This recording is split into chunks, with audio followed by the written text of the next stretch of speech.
Ici Isabelle et bienvenue à Honnêtement vrai. Beaucoup d'entre nous passent leur vie à vouloir bien paraître, souvent sans même s'en rendre compte. Mais aujourd'hui, on a juste envie d'être honnêtement vrai, d'avoir des conversations intimes, sincères et profondément humaines. Ensemble, on déconstruit les apparences, une vérité à la fois.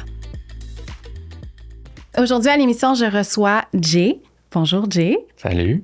Bien, merci d'avoir accepté mon invitation. Ça me fait grand plaisir. Tu es dans la vie, à ton compte, agent d'influenceur, d'artiste, consultant, conférencier, chroniqueur pour les affaires, prof d'admin au cégep Effectivement, ouais. et créateur de contenu. Ça Ben là, dans tes heures. Ça fait une couple de chapeaux. T'as-tu du temps? Ben oui, plein de temps. Ben oui, c'est ça. C'est qu'on dirait que ça fait beaucoup, mais c'est toutes des choses que je fais pas en même temps, simultanément, tous les jours. Fait que c'est sûr que ça fait en sorte que ça se spread bien. T'sais, je chronique pas pour les affaires tous les jours non plus. J'enseigne pas tous les jours. Fait que c'est sûr que faut juste s'organiser les pièces du casse-tête. Mais non, ça fait beaucoup de choses, mais j'aime ça. Mais t'es polyvalent quand même. En tout cas, merci. J'essaie de m'amuser à travers tout ça, je pense. On s'est rencontrés sur une collab il y a 4 ans.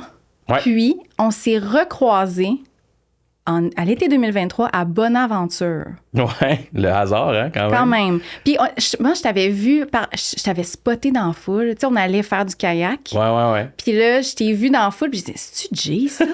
Le hasard, Ouais. au fond de la Gaspésie, genre. Ouais, c'est ça. Fait qu'on puis on s'est assis dans l'autobus, un en arrière de l'autre. Puis moi, je t'avais pas vu, tu sais. Fait que c'est pour ça que j'étais comme vraiment le hasard. Tu sais, peut-être que toi, tu spottais la place que je m'assoyais. Non, c'est pas vrai. Non, mais moi, je me suis assis là, genre puis j'étais comme le hasard dans les 3 autobus. Ouais. J'arrive dans l'autobus en question, le banc derrière toi, finalement. C'est ça. Hey, c'est fou. Puis dans le fond, j'ai pensé dans ce temps-là, j'ai pensé à faire le pod. J'ai commencé à mijoter l'idée. Ouais. Puis quand je t'ai vu là-bas à Bonaventure, ben là, j'ai fait « Oh my God, Jay pourrait être tellement un bon invité. » Parce que, dans le fond, je te trouve assez transparent, puis t'es vraiment vrai sur tes réseaux. Puis, je te trouve aussi très confiant, une confiance tranquille, très à l'aise. Mais, par exemple, ce que peut-être certains ne savent pas, c'est que tu as traversé une période difficile en 2019, une dépression. Ouais. Tu étais assez ouvert par rapport à cette phase-là dans ta vie. Fait que là, dans le fond, je trouve qu'aujourd'hui, tu sembles reconnecté à ta mission. Tu es là dans l'action, dans le partage. Tu es vraiment... tu es en train de te bâtir... Tu poursuis tes rêves, tu es en train de bâtir une vie qui te ressemble, mais tu viens vraiment de loin. Ouais. J'aimerais savoir, est-ce que tu peux nous ramener dans ce que tu vivais intérieurement à ce moment-là, puis comment tu te sentais vraiment au quotidien? Ouais, ben 100%. Puis, tu sais, je tiens à dire, là, puis ceux et celles qui écouteront, tu sais, j'étais transparent par rapport à ma dépression, mais tu sais, après, dans le sens que, tu sais, pas pendant. on voit beaucoup avec les réseaux sociaux, puis j'arrive dans l'histoire après, là, mais tu sais, on veut être transparent des fois dans le moment. Tu sais, on veut être authentique, là, ce fameux mot-là. Puis, ça fait en sorte des fois qu'on veut montrer des moments de vulnérabilité, mais pendant qu'on le vit, genre, puis je suis comme... Rien contre ça, là, du grand bien en face à ceux qui le font, ça me dérange pas, puis chacun vit sa vie, mais moi, j'aurais pas pu faire ça. Comme quand j'étais pas bien, justement, en 2019, j'haïssais les réseaux sociaux, j'ai rien publié, je pense, pendant comme littéralement un bon 10 mois. Puis avant, je publiais beaucoup dans le sens où j'y reviendrai, là, mais tu sais, je travaillais déjà dans les réseaux sociaux un petit peu quand j'étais à l'université, tu sais, en 2016, 2017, j'étais campus ambassador pour Budweiser, tu sais, à l'époque. Fait que fallait qu'on fasse des Snapchat, des stories Instagram. Il n'y avait pas vraiment de reel dans ce temps-là. En tout cas, bref. Non, il y avait déjà comme les médias sociaux étaient dans ma vie, fait que j'aimais ça déjà, prendre des trucs en photo puis publier mon quotidien, kind of. Mais à ce moment-là, ça, je finissais l'université. Là, son arrêt dans l'histoire, c'était fin 2018. J'ai fini mon bac au HEC en décembre 2018. Puis j'avais 24 ans. Puis c'est ça, en janvier 2019, j'ai comme trouvé une job. J'avais déjà des contacts chez Labatt, justement, là, du fait que je travaillais pour Budweiser sur le campus. J'avais des contacts à l'interne chez Labatt. Puis bref, j'ai comme tout de suite commencé à travailler en janvier 2019 chez Labatt, en vente.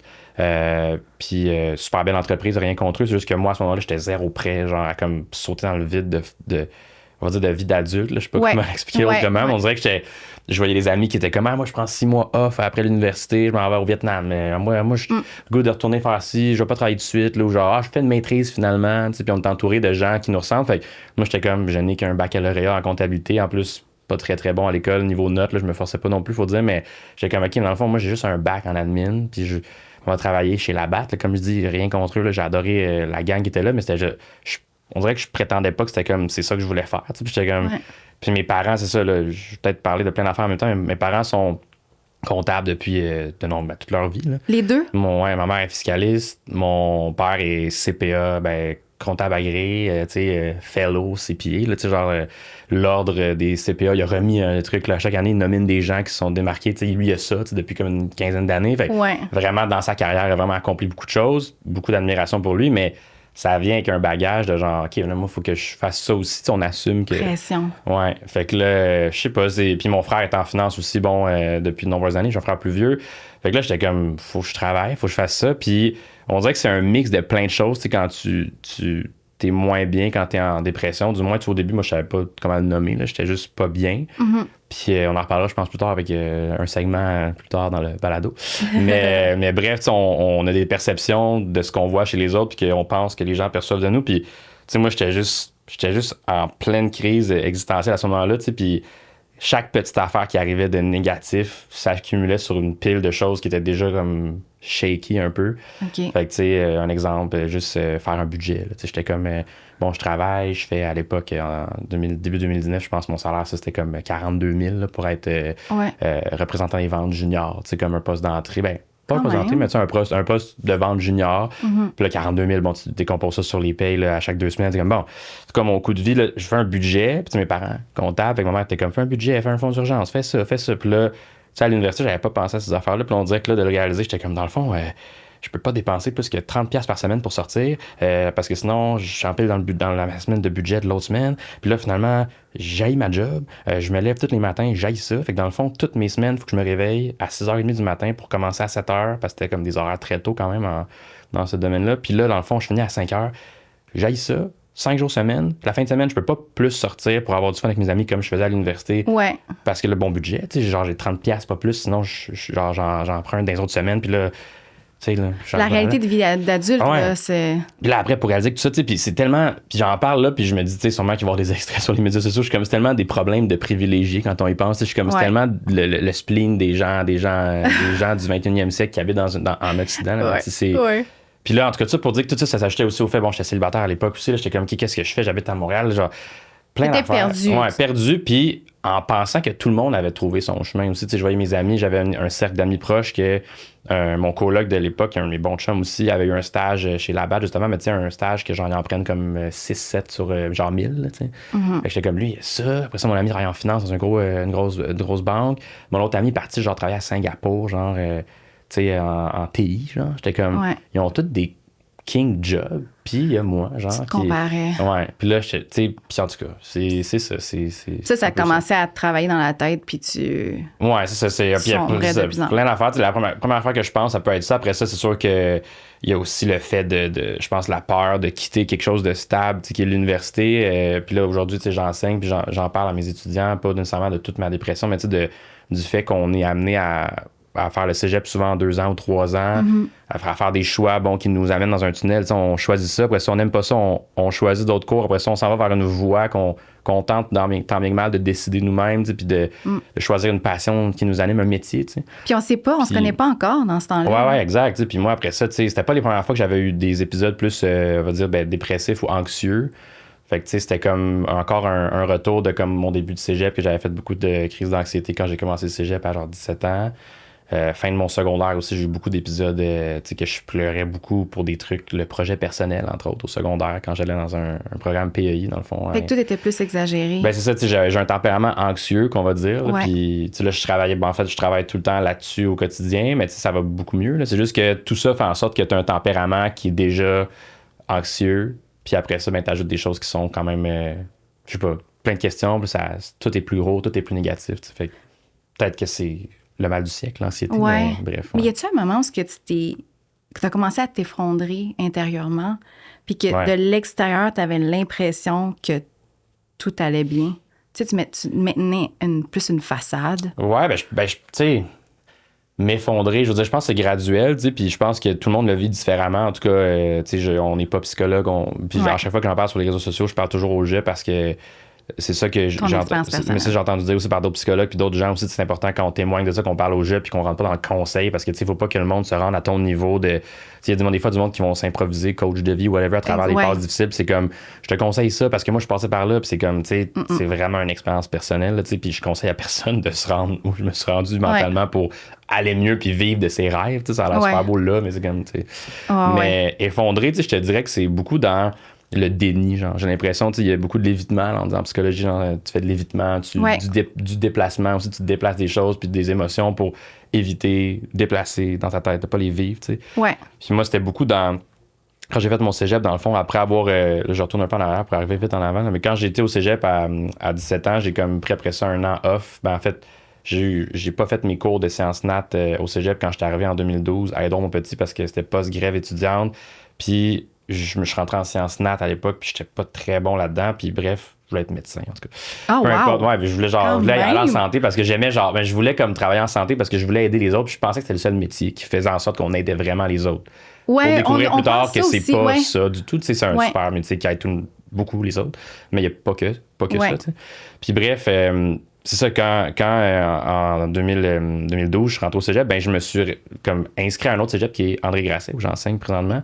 Puis cégep plus petit, privé, j'avais besoin de ça, on dirait mentalement, d'être dans une bulle plus petite que Édouard-Montpetit où j'étais allé, qui était vraiment C'est trop. Moi, à Longueuil. Je suis trop sur grand. la rive sud, hein, diront. Édouard, c'était un peu une jungle quand je suis rentré là. J'étais comme, mon Dieu, il y a tellement de monde. Ça me faisait peur. Je moi. recroisais des anciens amis du primaire. Tu sais, moi, je viens de Boucherville, là, Longueuil, Boucherville. Fait que j'étais comme, OK. Puis là, eux, ils m'associaient encore à l'image qu'il y avait de moi du primaire, qui était un étudiant quand même bon à l'école. Tu sais, fait que bref, tout ça pour dire que je m'en allais où avec ça? Je m'en allais au fait que quand j'ai étudié à Grasset, mais j'arrivais dans un environnement où personne ne me connaissait. Puis on dirait que ça m'a fait juste, à partir de ce moment-là, puis je dis pas que c'est là que j'ai commencé à m'effondrer, mais c'est graduel de, là, je veux avoir du fun, il n'y a pas de problème dans ma vie. Je suis arrivé à Grasset, je vais faire mon 2 ans ici, je m'en vais au HEC parce que c'est une université qui est super bonne, mon père est allé là, je vais aller en comptabilité, comme mes parents, c'est un bon métier, ça paraît bien, puis plus de problème, là, il n'y a plus de problème. Tu sais, j'étais comme, à 17 ans, j'ai vécu un an de, comme j'ai tourné travailler dans une job de nuit, là, j'ai fait ça, tu sais, là, je suis comme, là, plus de problème. Puis là, on dirait que mon mindset, c'était, je m'amuse, puis les notes, c'est pas si important, ça te définit pas. Je pense encore ça aujourd'hui d'ailleurs. C'est super important de pas se définir par ça, mais je veux plus stresser pour mes moyennes, rien du tout. Il n'y a plus de problème. Fait que là, je sortais, je travaillais dans les bars, je travaillais feu le rock'n'roll qui est devenu le Madame Bovary aujourd'hui, à Boucherville. J'étais promoteur. Tu sais, que mon côté un peu PR, fait que je faisais les soirées Jeudi Empire, là, ceux qui écouteront ça, peut-être se rappelleront de certaines soirées dans ce bar-là. Bref, je faisais comme vraiment tout pour avoir du fun. Puis en même temps, j'allais à l'école, puis c'était comme, j'avais des pas pires notes, puis c'était correct, tu sais. Puis rendu au HEC, j'ai fait pareil, j'étais comme les comités, avoir du fun, puis il n'y a pas de fin à ça, tu sais. Je disais l'image, on surfait une vague qui était infinie, en sachant pas qu'elle allait finir une année, puis que j'avais pas les capacités de genre pu être sa vague, tu sais, puis comme retourner au bar, tu sais. C'était un peu ça mon image. Puis là, quand j'ai fini HEC, justement, ben, c'était tellement comme de l'évitement, comme pendant des années, tu sais, 2 ans de cégep, après ça, un autre 3 ans et demi d'université, que j'avais comme pas pensé à, hey, dans le fond, ce que j'étudiais, il faut que je travaille là-dedans. Tu sais, mettons, comptabilité, il faut peut-être être comptable, tu sais, genre en admin, en vente, peu importe. Tu idéalisais peut-être plus l'espèce de. Ouais, j'étais vraiment comme. Tu sais, j'ai fait des stages en comptabilité encore là, j'ai aimé les gens, mais tu sais, j'aimais juste pas le métier, là, c'est correct, là, mais. Tu sais, j'étais comme, faut que je sois à Montréal dans un bureau en soute pour avoir comme faut que le monde me voie avec du succès. T'sais, on dirait que aujourd'hui, je déteste les sous, je déteste les bureaux au centre-ville. Puis genre, je déteste ça, pas parce que je déteste les gens qui sont là. Il y en a plein de mes amis qui travaillent encore en comptabilité, mais moi, ça me convient pas, mais je pensais que c'était la voie de la réussite. Fait que, c'était l'image. Ouais. Puis l'effondrement, mais c'est fait juste graduellement sans que je me rende compte. Puis on dirait que, ben justement, en finissant, là, je me suis comme réfugié un peu dans, je sortais encore plus. À l'automne 2018, j'avais moins de cours. Il me restait 3 cours, je pense, à finir. J'ai fait en 3 ans et demi. Fait qu'il me restait une session de 3 cours. Là. C'était rien. Une université de 3 cours sans travailler aussi sur on the side. Je travaillais comme des trucs de promotion de marque, tout ça, mais c'était vraiment des contrats sporadiques. Fait que j'avais pas une job non plus temps partiel. Fait que je sortais beaucoup, mais intense. Puis c'est ça, là, comme l'automne qui a précédé ma fête, moi, c'était en novembre. Puis on dirait que c'est ça, je brossais. Là, puis les seules fois que j'ai vraiment blackout dans ma vie, comme vraiment, là, comme j'ouvre les yeux le matin dans mon lit, puis je suis comme, voyons. Tu sais comment je me suis rendu ici, c'était comme cet automne-là. Là, tu sais. Ah, OK, t'es allé jusqu'au fond du baril. Tu sais, je veux dire, moi, je pensais que j'avais du fun, puis à un moment donné, c'est sûr que l'alcool, c'est un vice qu'on Hey, parle-moi-en. qu'on apprend à découvrir dans la société parce que, bon, on essaie de normaliser aussi le fait que c'est dangereux. Là. Ouais, ouais. Mais, tu sais, à l'université, c'était cool de boire. On était comme on calait des bières. Mais c'est une façon d'éviter beaucoup de choses qui remontent à la surface puis qu'on veut pas dealer avec. Ben, ça fait en sorte que t'es automatiquement, ben, t'as l'alcool triste puis l'alcool heureux. Tu sais, comme tu peux être heureux, mais tu sais, mais c'est comme ça amplifie des émotions que tu vis déjà. Fait que, mettons que t'es un peu heureux puis tu veux montrer cette facette-là, ben, tu vas être full heureux, là, puis tu vas être full. Puis si t'es un peu triste, ben, tu vas boire puis tu vas pleurer puis tu vas dire, ah, ben, la vie, c'est ça. Puis, tu sais, mais moi, on dirait que vu que j'étais à l'université, j'associais l'alcool à, ben, c'était encore ma présence à l'université. Je travaillais pour Budweiser. Le social, ben oui, j'étais un gars très sociable, ça. Puis, tu sais, les gens m'associaient aussi beaucoup à ça. Puis, veux pas, à l'université, il y avait quand même un aspect au HEC, ceux qui étudient là ou qui étudieront là ou qui ont étudié là, le sauront. Mais, tu sais, c'est très, très. Aussi, quand tu t'impliques beaucoup dans les comités, tout le monde veut pas te connaître à l'école. Est-ce que tu penses que c'était plus pour être accepté? Ben, dans un sens, oui. J'ai quand même beaucoup voulu chercher la validation plus jeune aussi. Je pense au primaire, secondaire. Je trouvais que c'était une façon aussi de montrer qu'on avait tu sais, mettons, mes parents, je pense qu'ils m'ont jamais mis de pression, mais je voyais leur succès aussi dans leur travail. Puis je voyais que, tu sais, on a eu une belle vie, mettons, privilégiée aussi quand j'étais jeune avec mon frère. Puis, fait que tu veux répliquer ça. Fait que tu penses que ça passe par là, tu sais. Ouais. Fait que, ouais. C'est peut-être ça. C'est quoi qui t'a aidé à remonter à la surface? Et God. Premièrement, ça a été plein d'affaires. Tu sais, là, après ça, comme quand je te parle de l'effondrement, tu sais, là, c'est décembre 2018. Là, je finis mon bac. Là, je te dirais que je suis parti en voyage après ça avec mon coloc, genre à Vegas. Cool. À crédit. Je parle d'histoire, mais sur crédit, là, payé. Genre, on voulait absolument faire un voyage. Puis on est parti avec pas une scène, puis l'avion. Puis bref, ce qui a aidé à me remonter, c'est parce que ça a été une succession de mauvaises décisions. Là, puis durant les mois qui ont suivi en 2019, de janvier jusqu'à, je te dirais, peut-être, j'ai commencé à aller mieux, genre en octobre. Là, comme sentir que j'avais un petit peu. Je reprenais du beat, puis ça allait bien. Ouais.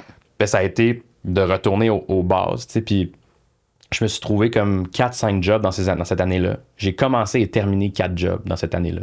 Donc, une moyenne de 2 semaines chacune de mes jobs. Ouais. Je prétends, tu sais, je veux dire, là, je nomme des entreprises, mais tu sais, je travaillais à la RBC, je travaillais au Rocket de Laval, j'ai travaillé dans un cabinet comptable dont j'oublie le nom. J'ai travaillé, mais tu sais, tous des jobs parce que je pensais qu'il fallait que je remontais à la surface, mais j'étais pas prêt, tu sais, j'étais comme...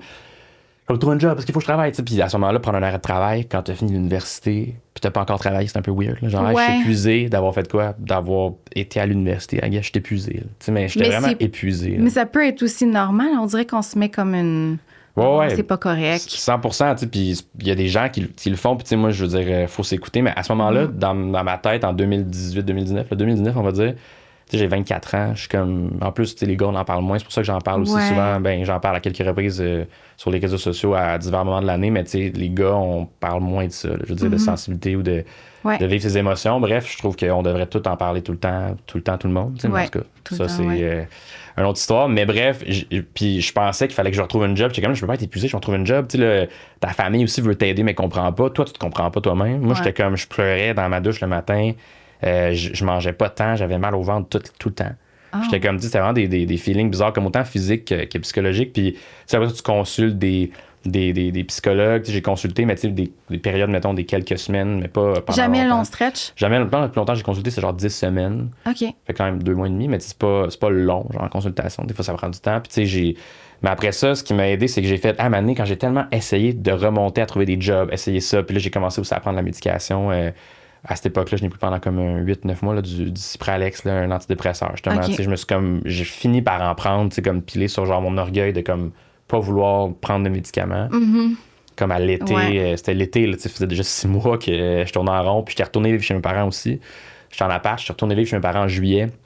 Ça faisait 3 ans que j'étais à Montréal, depuis que j'avais 21 ans à l'université. Mes parents m'aidaient un peu à gauche à droite pour quelques petits trucs financiers, mais j'étais à Montréal, j'étais en appart. Là. Fait que je suis retourné vivre là, c'était comme le bas fond.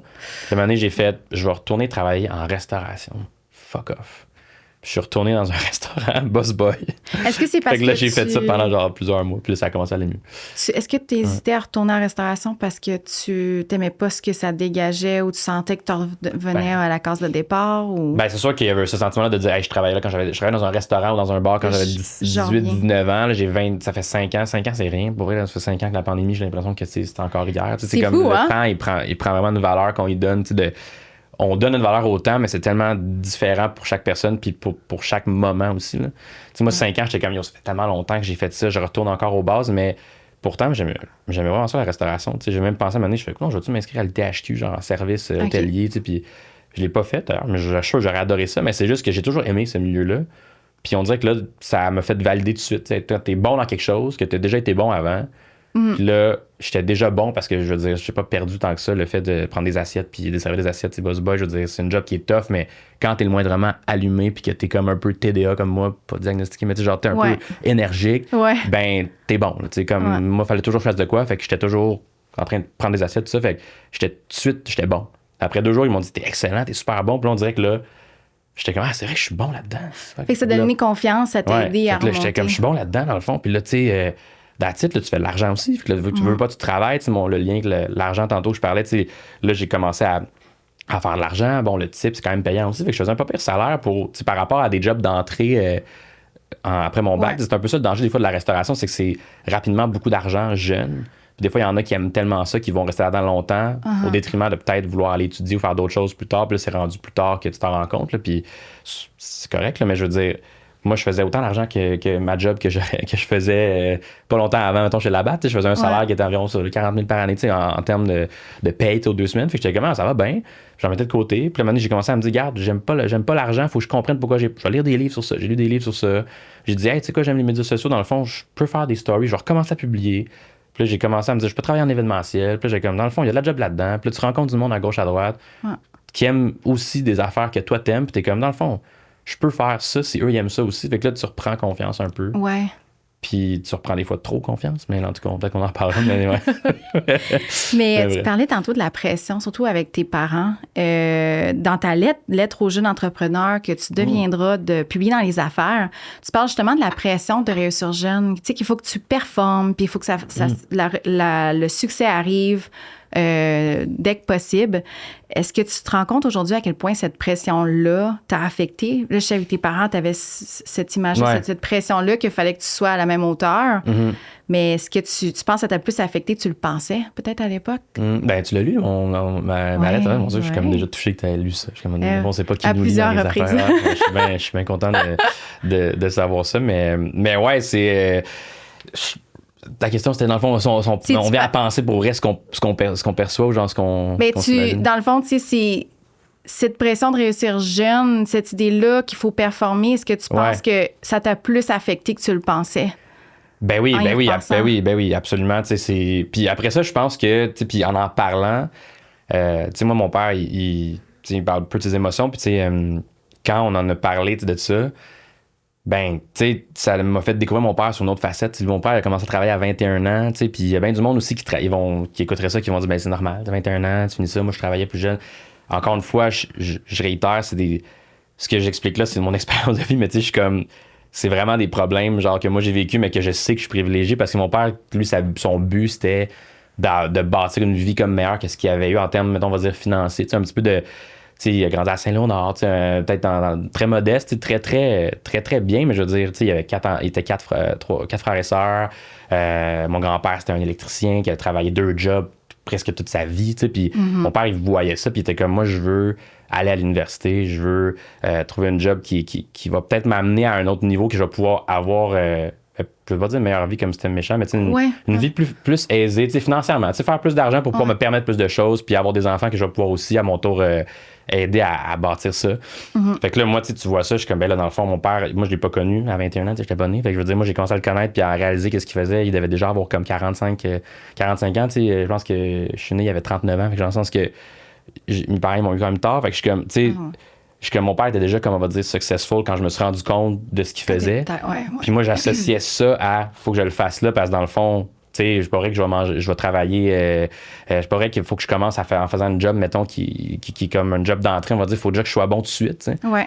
Alors que mon père, il me dit, à 21 ans, je faisais des jobs d'entrée, là, je faisais, tu sais, avant, il n'y avait pas d'ordi, comme, tu sais, on travaillait les comptables, je travaillais des heures de fou, puis c'était pas glamour pantoute, là. Tu sais, j'allais pas dans un souper d'affaires, j'allais pas serrer des mains à gauche, à droite, j'allais pas faire du réseautage. Commencer en bas de l'échelle. Ouais, il me dit comme tout le monde, là. Tu sais, il me dit ta mère aussi, by the way, là. Tu sais, j'étais comme, ben oui. Puis là, tu sais, il dit ton frère aussi, by the way, là. J'étais comme, ben coudonc, OK. Tu sais, mais on dirait qu'on le réalise pas quand. Puis en plus, je sais pas si c'est un phénomène que peut-être les plus jeunes de famille ont, mais tu sais, moi, c'était comme, je suis le plus jeune de mon frère a 8 ans plus vieux que moi, puis j'étais comme, moi, je suis le plus jeune de 8 ans plus jeune. J'ai grandi avec beaucoup d'adultes autour de moi qui me voyaient déjà comme un adulte jeune, on va dire. Tu sais, genre, j'allais dans les soupers, j'étais le seul de gars de 12 ans, 13 ans avec plein d'adultes qui jasaient d'affaires d'adultes. Ouais. Fait qu'on dirait que j'ai voulu peut-être me vieillir trop vite aussi à travers ça. Ah, peut-être, ouais. Puis je voulais comme vraiment être un adulte. Genre, j'étais comme, j'ai hâte d'être vieux. Puis aujourd'hui, je suis comme, mon Dieu, qu'on vieillit vite, mais c'est ça, je pense que c'est un problème qu'on a dans la vie de vouloir des fois se vieillir plus vite que ce qu'on est. Puis je suis comme, tu avais genre 20 ans, tu pouvais faire ce que tu voulais. Tu sais, genre, il n'y a pas de stress, là.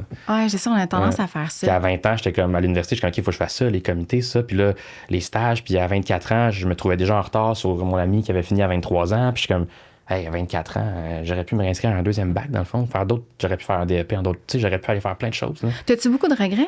Ah non, vous avez aucune. Okay. Je veux dire, regret, c'est un grand mot, mais non, j'ai pas de regret. Okay. Je pense que j'en aurais eu si j'avais pas peut-être vécu ça ou j'avais pas pris ces choix-là. Slow down un peu pour comprendre. Peut-être j'aurais eu des regrets d'avoir peut-être pas m'être écouté puis pas avoir peut-être osé vulgariser ça puis comme aller dans les bas fonds de moi-même, mais tu sais, comme aller comme creuser en dedans.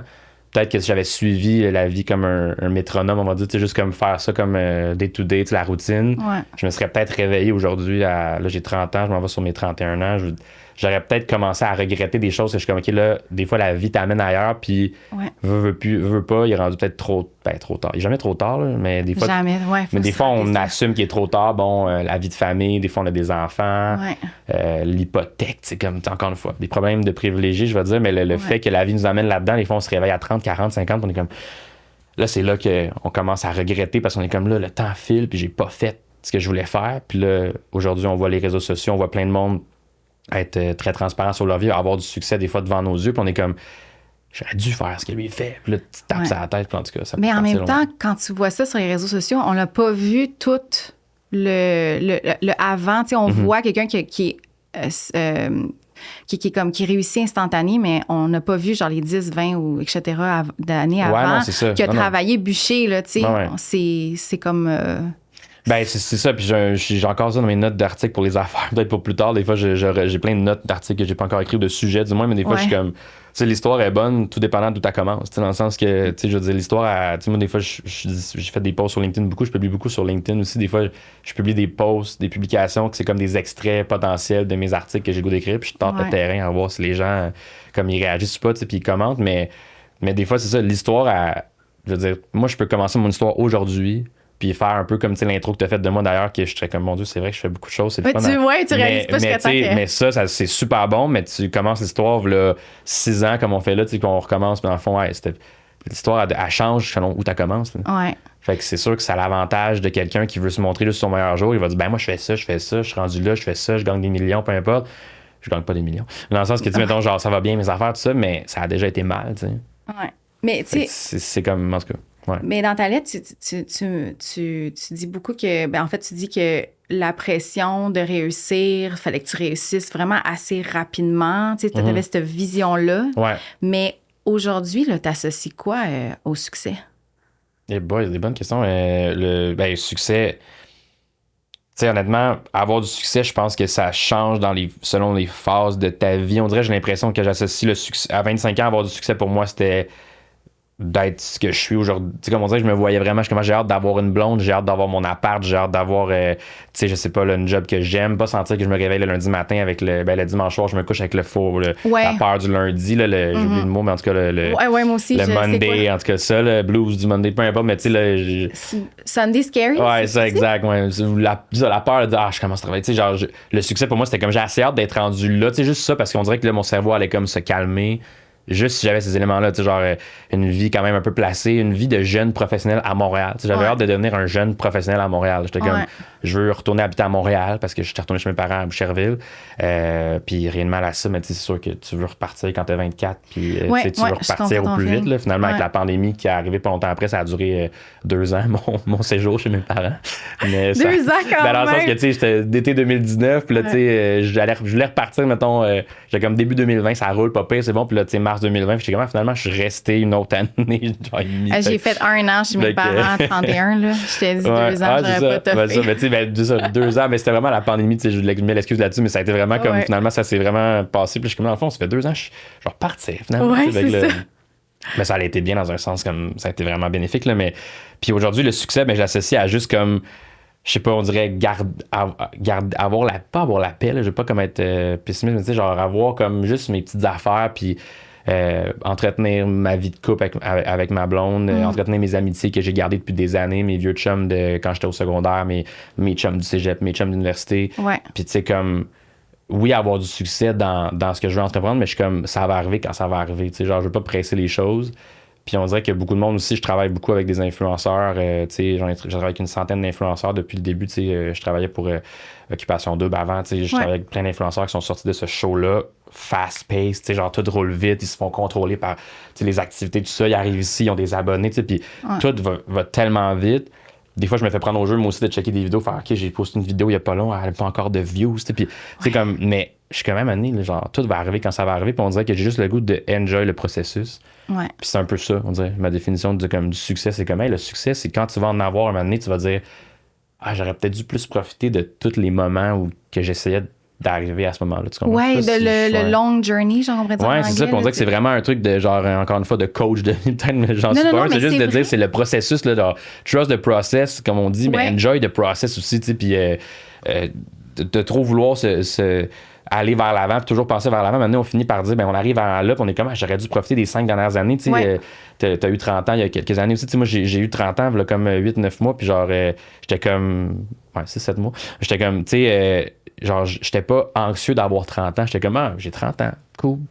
Genre, j'ai fait un souper avec mes parents, avec ma blonde. Ça t'a pas fait peur. J'ai vu mes amis, comme mes gangs d'amis séparément dans diverses soirées qu'on a fait. J'étais super restant avec mes chums. Je suis comme, mais j'ai pas, tu sais, j'avais pas ce sentiment-là, genre, mon Dieu, genre, j'enterre ma vingtaine. Genre, il y en a des fois que c'est moi, comme. Moi, j'aimais pas, je voulais pas tourner 30 ans. Tu voulais pas, mais tu sais, parce que t'avais tes regrets. Non, mais je sais pas si t'avais des regrets, mais t'avais comme peur de. Ouais, mais aussi peur de vieillir. Ouais. Mais je pense que ça varie aussi beaucoup chez les femmes par rapport aux hommes. Je sais pas s'il y a un lien avec je pense que vous autres, c'est les mieux enfants. Ou je sais pas trop. Des fois, les femmes, ils arrivent à 30 ans. Puis s'ils sont l'horloge biologique. Ouais, s'ils sont pas comme. Puis j'entends souvent ça de mes amis. C'est comme, je veux avoir un chum windblown ou je veux avoir des enfants à la maison. Puis je suis comme, j'ai 30 ans. Je suis comme, ouais. Ben, c'est parce que, tu sais, je suis comme, quoi? Mais c'est parce que ça roule. Je suis comme, c'est ça. Le compte à rebours est parti. Là. Ouais, fait que ça vient stresser encore plus, je pense, pour les femmes aussi. Dans la société aussi dans laquelle on est, malheureusement. On dirait les hommes qui vieillissent, c'est comme c'est comme un vin qui mature. Ouais, il vieillit, genre, il vieillit en beauté, puis les femmes, c'est comme mon Dieu, il vient apparaître une autre île, tu sais comme nous autres, c'est comme le déclin. Mais c'est comme moi, moi je suis comme on sent, tu sais là, pourquoi le monde dit ça, tu sais genre. Ouais, c'est une pression. Ouais, mais genre let them be, tout le monde devrait se laisser juste faire ce qu'ils veulent dans ce que tu sais on est. Ouais, puis on est des enfants de plus en plus tard aussi. Ben oui, parce que c'est possible, là, tu sais. Puis on a tous les droits de vouloir ça aussi. C'est ça, on peut le faire à 40. C'est ça, exact.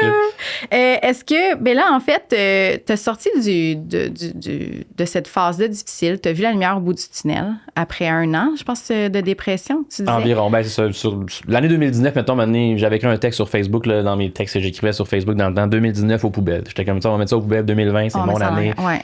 Ma pandémie, ça a été une bonne année pareil, malgré la pandémie, mais c'était comme, moi, 2019, j'étais comme, on met ça derrière moi, puis c'est ça. Puis, tu sais, j'imagine que tu n'as pas réglé tout du jour au lendemain. Fait que, est-ce que tu as eu l'impression qu'il fallait que tu fake it till you make it? Après que ça allait, dans le fond, quand ça a commencé à aller mieux. Quand ça a commencé à aller mieux, parce que tu projetais quand même peut-être une image que tu as commencé à être plus solide, mais à l'intérieur de toi, là, c'était ouais, ben là, je sais pas si tu veux qu'on aille avec ça. Je peux t'amener dans un sujet que je sais pas si tu avais voulu qu'on aborde ça, mais dans le fond, tu sais, moi, quand ça a commencé à aller mieux, je sortais encore tout le temps, mais avec un intérêt de sortir, mais pas genre pour comme le mois d'avant qui sortait pour me saouler puis blagueur, je sortais, mettons, j'allais au 4 cartes tout le temps à Montréal. Tous les jeudis, mais je voulais aller faire du réseautage. J'étais comme là, je vais mieux, je vais travailler en événementiel, marketing, je vais aller rencontrer du monde cool de marketing, puis je vais aller utiliser mes skills de HEC, que j'ai des fois, genre en niaisant, j'ai un bac en 4 à 7, là, j'ai un baccalauréat en 4 à 7, genre j'allais à toutes les 4 à 7, j'étais comme, je voulais jaser avec tout le monde, puis j'adore jaser, tu sais, puis je pense que ça paraît un peu. Puis, ça paraît, puis j'étais comme, je vais aller faire ça, c'est ça ma plus grande force, rencontrer du monde. Puis finalement, ben, j'ai dépensé genre 10 000 $ en comme genre 4 mois. Puis, ben, dans le fond, tout ce que j'ai mis de côté chez mes parents, mais tu sais, j'étais comme chez mes parents, tu sais. Puis là, tu vois, l'argent, la dualité de de ça. Puis là, ben, il est venu justement au soupçon de mon médecin qui m'avait comme mon médecin de traitant, médecin de famille que j'avais comme à l'époque, là, qui était aussi un ami de mes parents. Bon, il pratique plus aujourd'hui, je pense, en tout cas. Bref, là, il m'avait rencontré à son bureau, puis il disait, coudonc, ça va mieux? Je suis comme, ouais, ça va super bien, j'ai plein de projets, c'est malade, là, j'ai ça, là, genre, là, je te dis, ça roule, puis là. Tu sais, là, je prends des notes dans mon cahier, je me réveille, des fois, je suis comme wouhou, puis là, je disais ça pour de mettre, tu sais, comme demain, là, j'étais genre, je me réveille, je vous le dis, docteur, là, c'est mal, je vais tellement bien, comme, c'est insane. Mais là, la semaine passée, j'ai eu des amis à moi avec qui je faisais travailler pour un projet. Ils m'ont comme mis dehors parce qu'ils trouvaient que j'étais trop intense, mais regarde, eux autres, on s'en fout, moi, ça va bien. Je te le dis, j'étais comme dans un genre mindset de. Wow. Ouais, fait que là, ça allait comme trop bien, tu sais. Ouais, là, c'est ça. T'étais trop à l'extrême. Mais c'est ça. Puis j'avais été le voir, je me rappelle, parce que j'avais dit, tu sais, les médicaments que je prends, le Cipralex, je dis là, je pense c'est un peu trop fort. Je prenais comme quand même du genre 20 mg, puis j'étais comme 15-20 mg, je pense que j'étais rendu là. C'était quand même une pas pire dose, je pense. OK. Puis j'étais comme ça, on pourrait les diminuer, parce que là, il me semble, mais. Ah va, mais ça, je me sens. Puis là, j'ai dit, monsieur, j'ai déjà consommé là, des drogues, bon, tu sais, le cocaïne, ça, par, tu sais, social à l'université, là, puis. Je me sens de même, je me sens ça la poudre. Puis il était comme. Non, mais j'ai dit, je me sens ça la poudre, monsieur, mais je sais que c'est légal ce que je prends, mais là, il fait comme, ouais, c'est un peu fort. Peut-être, là, j'ai dit, je sais pas, moi. Puis là, les gens me disent que j'ai sûrement un TDA. Là, j'ai des amis à moi que j'ai recroisés à l'université, ils m'ont dit, j'ai lu un livre, ça va t'aider pour le TDAH. Même moi, ma mère m'a toujours dit que j'étais pas TDAH, tu sais, parce que, genre, je sais pas, j'ai toujours été bon à l'école. Fait que là, whatever, j'ai balancé ça. Tout ça, ça dure, genre, autant de temps que je viens de te le dire. Puis je l'ai dit trop vite, là, mais ça dure, genre, 2 minutes. Puis il fait, en tout cas, si je te connaissais pas, je t'aurais diagnostiqué sûrement le plus gros TDAH que j'ai vu de toute ma carrière. J'étais comme. Ben, c'est ça, peut-être. Il fait, mais je pense pas que c'est ça. Fait que là, j'étais comme, de quoi? Il fait, puis là, il me fait remplir, genre, il me rappelle, genre, le lendemain, il me fait remplir il me dit, sa secrétaire me rappelle le lendemain, il dit, il aimerait te revoir aujourd'hui. Je suis comme, wow. OK. Je me pointe, là. J'étais comme, ça va bien, je m'en vais là. Puis là, mais tu sais, moi, j'étais là, ça va super bien. J'embarque dans mon genre, je suis comme, ça va tellement bien. On est genre fin janvier, il neige. Je m'entorche, ça va super bien ma vie. Wow. Puis ça, c'était fin janvier de 2020. Là, genre, j'étais comme, ça va bien. J'ai commencé à faire des événements. Je m'en vais faire le carnaval de Québec. Tout va bien, tu sais.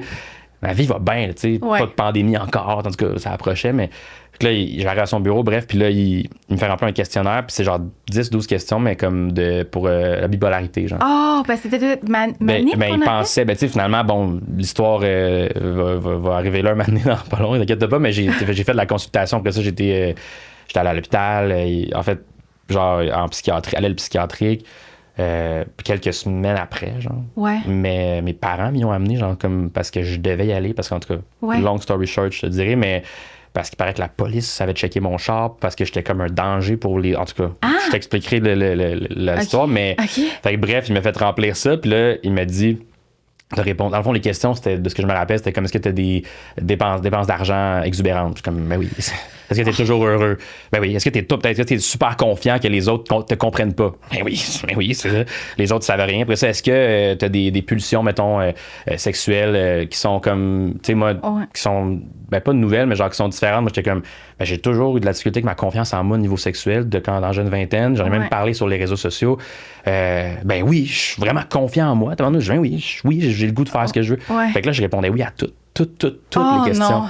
Mais moi, j'étais comme, c'est pas grave, c'est un questionnaire sûrement pour genre, tu sais, j'étais comme, il veut comme confirmer que, genre, je vais mieux, tu sais.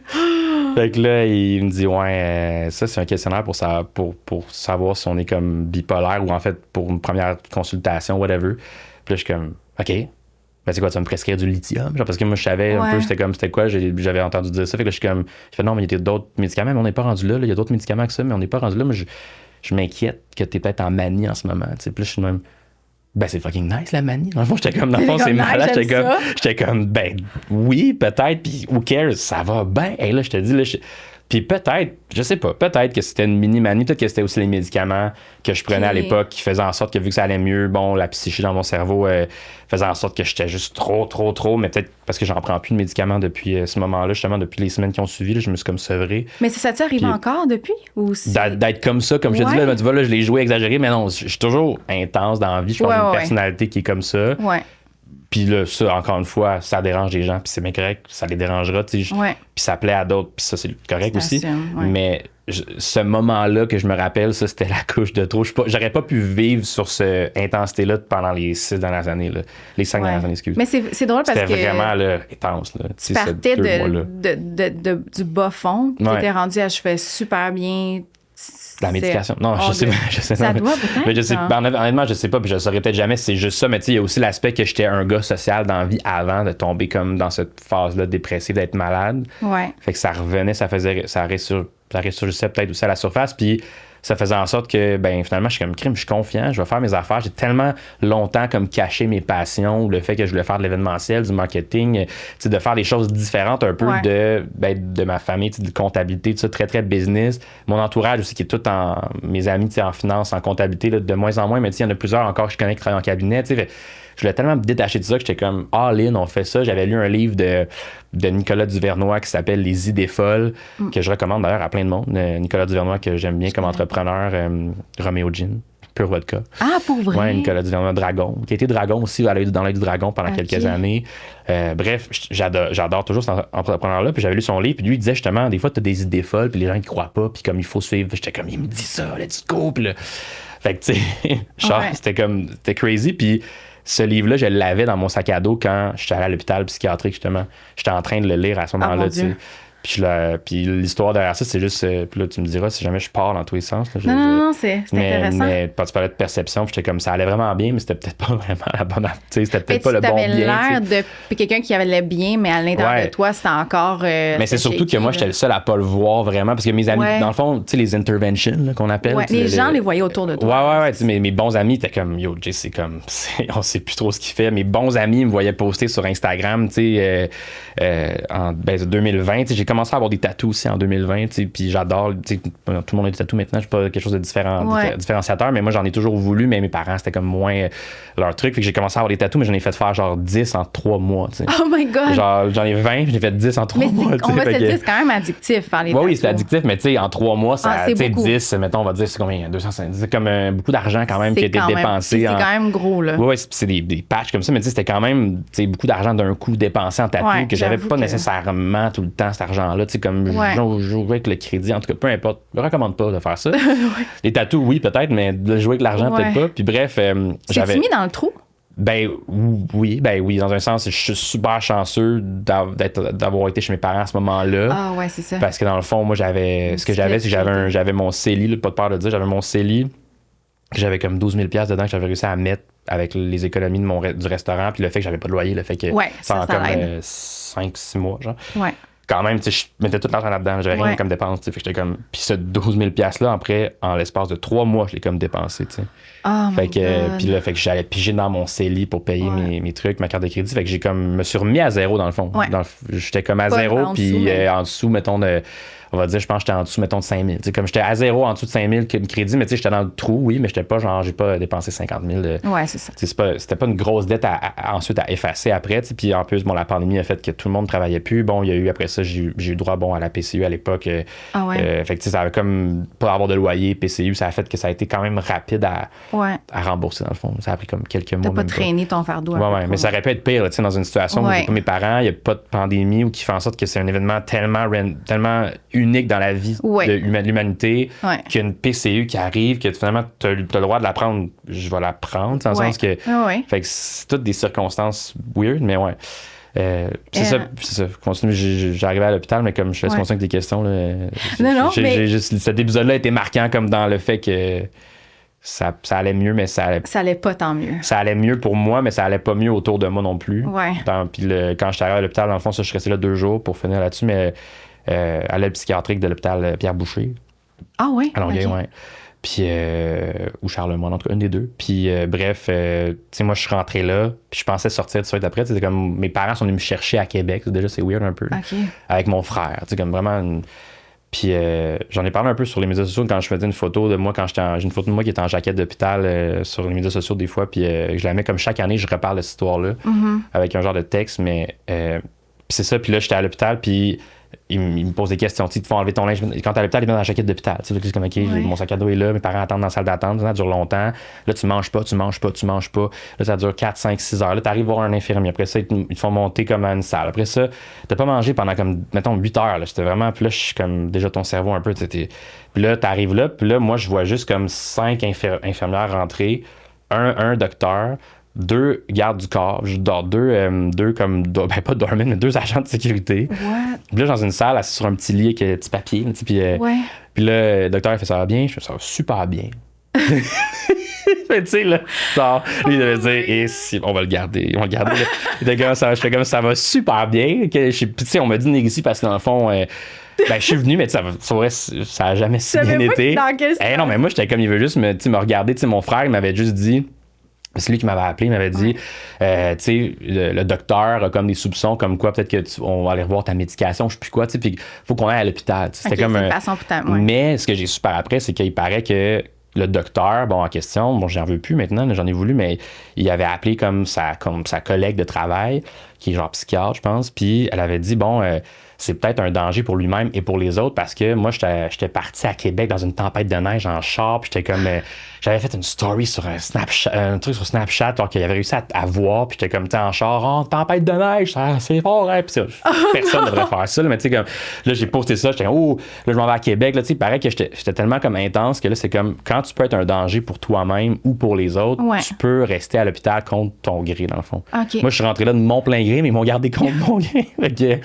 Fait que là, je suis resté comme 2 jours à l'aide psychiatrique, ça, puis tu sais, après ça, quand ils te demandent pourquoi t'es là, moi, j'étais comme, je sais pas pourquoi je suis là, mais c'est pas la réponse, c'est comme qu'il faut te dire, tu sais, pour qu'ils te libèrent, tu sais, parce que si tu sais pas pourquoi t'es là, ben c'est peut-être pour ça que t'es là, tu sais. Ouais, c'est ça, t'es pas conscient de... Ouais, être ça, conscient. Fait que là, la conscience, ça m'a beaucoup être conscient de son état. Aujourd'hui, je l'applique tout le temps. Ouais. Je suis conscient de ce que je fais. Est-ce que je suis conscient de ça? Est-ce que t'es conscient de tes actions, de ce que ça a sur les autres? Mais tu sais, comme là, j'ai commencé à comprendre ça. Puis tu sais, tu jases avec d'autres mondes qui sont là aussi. C'est une autre histoire carrément, mais...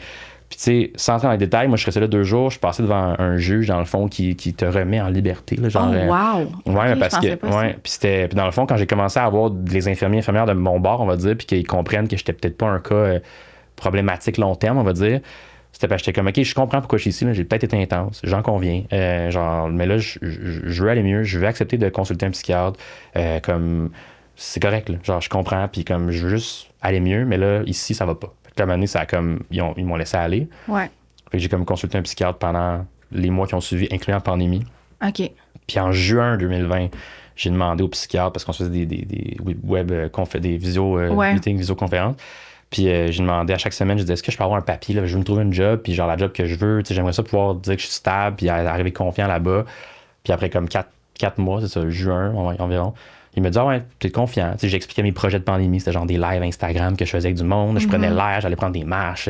Puis t'es comme, non, t'as l'air vraiment juste d'un gars qui s'est cherché. Puis t'es comme trouvé. Puis là, je pense que c'est une fausse alerte. Puis il m'a fait un papier. Puis il m'a dit, t'es stable depuis X nombre de temps, signé le docteur. Puis là, il dit, quand la fin de l'année va arriver, s'il n'y a pas de résurgence de ça, ou t'as pas d'autres crises ou whatever, tu peux pas revenir à l'hôpital, mais à la fin de l'année, comme après le 12 mois, mettons, depuis l'intervention, le dossier va être fermé. Puis, c'est là que tu as commencé à mieux aller. C'est là que j'ai commencé à mieux aller, mais surtout savoir comme des zones aussi. Quand ça va vraiment mal, tu veux pas retourner là, mais quand ça va vraiment mieux, ou du moins quand tu sens que tu es trop dans. Tu sais, maintenant, quand je croise du monde, que je vois qu'ils sont tellement comme. Tu sais, moi, je sais que je suis intense. Fait que si je croise quelqu'un de plus intense que moi. Tu te poses des questions. Ben ouais, je me dis comme, tabarnak, je suis intense. Tu sais, c'est vraiment rare que je rencontre des gens plus intenses que moi. Ouais. Enchanté. Puis là, je m'intéresse à la personne, mais je suis comme. OK, méfiant un peu, parce qu'il y en a des fois qui sont vraiment intenses, puis c'est correct, là. Puis il y en a que c'est des amis aujourd'hui. Ça cache peut-être quelque chose. Puis on est amis parce qu'on est comme, on se ressemble. Mais il y en a des fois qui sont intenses, mais que c'est comme, tu veux-tu ma formation? Ouais, achète ça, puis là, puis c'est comme des. Tu sais, dans ce que j'ai des coachs de vie ou du monde qui veulent profiter de toi, mais ils sont tellement comme dans le. Que là, tu leur remarques tout de suite, t'es comme, toi, t'es clairement là pour des mauvaises intentions, puis c'est moi qui va subir tes actions, tu sais. C'est ça, t'es plus conscient, plus méfiant aussi. Alerte. Je sais pas, conscient de ton propre corps, puis de comment tu sais ça, t'interagis, mais ouais. Longue histoire pour dire. Désolé de ce temps. Ah non, mais c'était je voulais raconter, drôle, je l'ai comme pas raconté, j'ai comme jamais raconté de vive voix, puis j'étais comme, je vais le dire ici. Ben oui, non, c'est de la tribune. Merci. Mais là, toi, t'as pas juste ton image à gérer, t'as aussi celle d'autres à gérer. Fait que là, comme agent, t'es quand même dans l'industrie des réseaux sociaux, mais t'es à l'intérieur, on pourrait dire, un peu dans l'ombre. Ouais. Mais tu sais c'est quoi que ça prend pour bâtir une présence puis une image de marque personnelle. Ouais. Qu'est-ce que tu penses qui est souvent mal compris ou carrément plein de préjugés dans ton travail d'agent? My God, il y a comme plus mal compris du travail, mal compris des réseaux sociaux.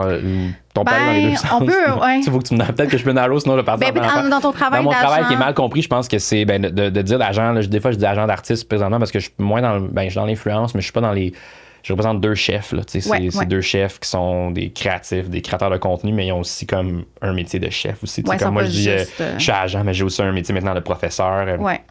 Consultant, fait que je suis pas juste agent, mais je pense que ce qui est mal compris des gens, justement, c'est que ils vont assumer, dans mon métier, je suis comme tu représentes des influenceurs, c'est juste du monde qui font juste du contenu, puis qui font juste ça, puis ils n'ont pas d'autres projets, c'est vide, c'est vide, c'est vide. C'est comme, je peux pas croire que ta job, c'est de représenter des gens qui vont faire des collabs avec des brands pour nous vendre des affaires, puis qu'on achète plus. C'est comme toute cette affaire-là que je pense que les gens aiment pas, ou du moins qui est mal compris. C'est juste la pub. Le concept de vendre des cossins, puis là, le monde, ils vont associer ça à des danses TikTok, vendre des shampoings, des ci, des ça, puis que c'est comme, dans le fond, c'est juste de la consommation, which is dans le monde dans lequel on vit, là, malheureusement, de l'apprendre à tout le monde. On est dans une société de consommation.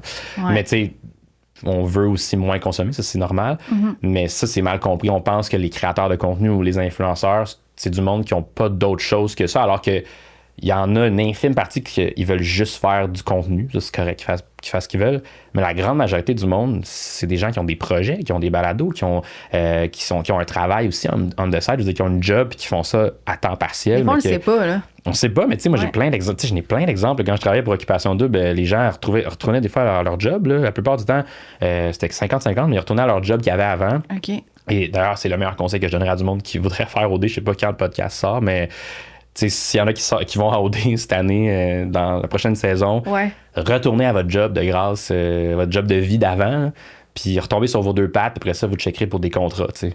Parce que le gros piège, c'est ça, là, c'est d'arriver d'OD, puis d'être comme full connu, puis de faire comme, mon Dieu, collab, contrat. Tu te perds mentalement. T'sais, moi, je l'ai pas vécu, moi, en tant qu'individu, mais je n'ai vu, genre, 50. Là, t'as vu l'impact que ça avait. Ben oui, je l'ai, genre, c'était fou là, de voir des fois le chiffre de quelqu'un va t'appeler, puis je n'aimerais pas de nom, mais quelqu'un va t'appeler en braillant, une influenceuse ou un influenceur va t'appeler en braillant, ça va pas bien, les revenus des fois sont très très inégaux dans ce domaine-là, ça va full bien, ça va moins bien, ça va full bien, puis là, conscience encore plus de l'argent en mettant de côté quand ça va bien, parce que tu vas en avoir quand ça va mal aller, mais c'est comme, ah mais non, je vais au resto faire ça, puis là, ils ont pas d'argent quand ça va moins bien, fait que là, ils ont pas d'argent, puis là, c'est comme... Puis après ça, tu finis un appel d'1 heure, t'essayes de comme, ça va bien, trouve-toi un job au pire, non, ok, parfait. Tu raccroches. Des fois, je checkais mon sel, puis 1 heure après, c'était allô, je me suis mis en question aujourd'hui, mais en tout cas, ça va super bien. Puis là, la story, vraiment, je suis comme, je te parlais, puis là, 1 heure, tu sais, c'est juste ça, tu sais, en tout cas. Ça, c'est le concept un petit peu des fois du côté influenceur qui est une perception, des fois, qu'il faut toujours avoir, que ça va bien. Mais il y en a-tu qui disent que c'est vraiment une job? Comme ça représente vraiment des. Tu sais, il y a encore les baby boomers ou cette génération-là. Mes parents, ça a été dur des fois. Ça a été. Ouais. Mon père, encore aujourd'hui, il est super content. Il dit t'écris pour les affaires, ça, je connais. T'es professeur de ça, je connais. Mais là, oui, puis là, on dirait que c'est comme. Là, c'est crédible. Là, mais des fois, il m'envoie des affaires comme ça. Cette vidéo-là, tu penses qu'il a fait combien? La personne dit c'était une grosse. Ils ont fait ça, c'était une collab. Là, il m'envoie. Là, il veut comprendre, puis il veut comprendre aux chiffres derrière parce qu'il est comme. Lui, il a travaillé aussi avec des artistes. Mon père a des chanteurs, plus chanteuses au Québec, là, quand même connus. Okay. Niveau comptable, justement. Fait qu'il a vu le monde des arts quand même. Moi, j'ai grandi un peu là-dedans, justement. Là, Julie Snyder, je la connaissais jeune. Star Academy 2003, bref, j'ai comme connu c'était dans mon giron comme dans ma vie. Là. Fait que, puis, tu sais, il a vu le monde des arts comme média traditionnel, mais les influenceurs, c'est nouveau. C'est une forme d'art aussi, être créateur de contenu. Fait que, c'est un peu intriguant pour lui. C'est ça. Mais moi, je dirais pas... En fait, je dirais pas que c'est une job à être influenceur. Puis là, peut-être ça va faire parler, mais pour moi, l'influence, c'est... comment je te dirais ça, c'est ce que tu fais comme contenu, c'est ce qui va arriver, c'est la somme de ce que tu as fait. Mettons, l'influence, c'est ce que tu as réussi à créer en faisant du contenu, en étant présent sur des plateformes, en diffusant des choses, en bâtissant une communauté, une audience, de sorte que tu as une influence maintenant. Mais genre, faire de l'influence, c'est pas une on va dire le verbe, genre, il fait de l'influence ou il est influenceur. Moi, c'est la résultante de ce que tu as réussi à bâtir. C'est ça. C'est le résultat. L'influence, c'est le résultat, la somme, c'est de ce que tu as bâti. Fait que faire de l'influence, je veux dire, t'as une influence, j'ai une influence, à petite, moyenne échelle, on fait du contenu, t'as fait du contenu aussi, dans le sens, on a une influence. Après ça, elle va grossir si on grossit notre audience, mais comme cette job-là, après ça, les marques t'approchent, t'as des collaborations, c'est le fun d'avoir de l'argent, mais c'est pas ça, ça peut pas être ça ta job, faire de l'influence. Si oui, ben ça va durer un certain temps, le plus longtemps possible, je te le souhaite, mais c'est très instable. Et tu vas constamment stresser pour tes sous, à moins que tu sois extrêmement connu. Puis il y en a au Québec, là, mais que tu puisses faire des 10-12 000 steady par mois. Ouais. Ça se peut, mais c'est très rare. J'avoue que c'est vraiment... influencer les gens, c'est comme sporadique. C'est pas quelque chose qui perdure. Tu influences pour quelque chose en particulier. Mettons, tu dis à quelqu'un, moi, je suis végé, nanana, puis l'autre, ça l'influence, mais c'est ça, là. Tu sais, ça va pas... je sais pas comment l'étirer. Je pense que c'est un... Mais c'est surtout que c'est ça, c'est que ça s'étire pas super bien. C'est-à-dire, il faut constamment que tu te renouvelles si tu veux être toujours la saveur du moment. Parce qu'il y a toujours une nouvelle saveur du mois, de la semaine qui va être là. TikTok, à chaque jour, j'en vois quasiment des nouveaux créateurs. Là. Ces temps-ci, je follow un couple sur TikTok, ils vont arriver à 10 000 abonnés bientôt. Je suis comme eux, ils pourraient continuer puis avoir 100 000 abonnés. C'est un couple fort du Québec. Puis prochain gala, influence création, pour être nominé. Je sais pas, ils font de l'humour à deux, c'est full relatable. Très drôle. Puis je suis comme, eux sont pas connus, mais ils vont devenir connus s'ils continuaient. Il y en a plein qui ont fait ça intense pendant plusieurs mois, durant la pandémie notamment, qui ils se sont brûlés aussi, qui en font plus aujourd'hui, qui ont atteint un succès intense pendant la pandémie, 200-300 000 abonnés même, qui en font plus. C'est comme un métier qui est encore nouveau, mais c'est ça, c'est un mode de vie aussi qu'il faut que tu développes, puis il faut que tu te connaisses toi-même. Il faut que tu sois conscient de toi-même, pour revenir à ce qu'on disait, pour pouvoir bien faire ce métier-là. Puis ce qui est mal compris des gens, c'est qu'on pense que ces gens-là, c'est ça leur main job ou whatever, mais pour perdurer, il faut que tu te trouves des projets qui vont te permettre de faire des collabs de temps en temps, oui, mais que ton projet va te fulfill aussi en dedans. Oui. Mais quand tu dis renouveler, on s'entend que s'il faut toujours que tu trouves quelque chose pour te renouveler, est-ce que tu demeures vraiment tout le temps toi-même? C'est ça, on parle d'être vrai, on parle de, tu sais, mais c'est... Moi, je pense que c'est la chose la plus dure sur les réseaux sociaux, puis ceux qui sont vrais envers eux-mêmes, tu sais, ils vont rester relevant, fidèles à l'image qu'ils projettent. Puis moi, je veux dire, encore une fois, je n'aime pas de nom, mais il y a tellement de monde que j'ai vu sur les réseaux sociaux à être une personne, puis dans la vraie vie, à être moins ce genre de personne-là. Le trait de caractère que je remarque le plus, c'est vraiment full extraverti sur les réseaux sociaux, très introverti dans la vraie vie. Fait que c'est fascinant vraiment la dualité de voir à quel point tu peux être full extraverti sur les réseaux sociaux, genre faire des stories, être 20 stories par jour avec ta caméra, des balados, faire des vidéos YouTube, faire peut-être vraiment des vidéos avec d'autres créateurs, full genre fun qui vont se déguiser, peu importe n'importe quoi tu peux penser créatif, full extraverti. Puis dans la vraie vie, c'est vraiment une toute autre. Mais tu sais, c'est pas négatif être introverti, c'est juste que c'est fou la dualité de voir comme quand il n'y a pas de caméra, t'es dans le vrai monde, on va dire. Il y a une certaine dualité, puis moi, je me dis, ben, je suis extraverti en ligne, je suis extraverti dans la vraie vie. Je pense que c'est vraiment pareil. Je veux rester, parce que c'est ça qui va... En fait, c'est quand tu te bâtis un personnage, tu deviens un petit peu le clown de service de l'audience qui te suit, tu sais. Fait que tu deviens victime de l'audience en veut plus, je vais leur en donner plus, puis là, tu te perds là-dedans, toi. Est-ce qu'il y a des façons de faire ou des mentalités que tu as longtemps adoptées que maintenant tu veux plus faire? Des mentalités? On s'en fout de l'argent. Dans des mentalités, je veux dire, de penser que le succès passe à travers justement être en soute, être, tu sais, comme je sais pas, l'apparence du moins, là, genre, des mentalités que j'avais avant, c'est que je pensais que fallait toujours se montrer sur son meilleur jour, genre tout le temps, tu sais, comme que ceux qui étaient tout le temps les gens d'affaires en dessous, c'est-à-dire qu'il y avait du succès, whatever, tu sais, je sais pas si c'est une mentalité ou c'est juste une perception, là, je sais pas si on peut définir mentalité, mais c'est vraiment ça. Le fait que de vouloir show off un peu, tu sais, au Québec, on va tendance à dire genre, les monde ne veulent pas parler d'argent. C'est pas vrai. Moi, j'adore parler d'argent.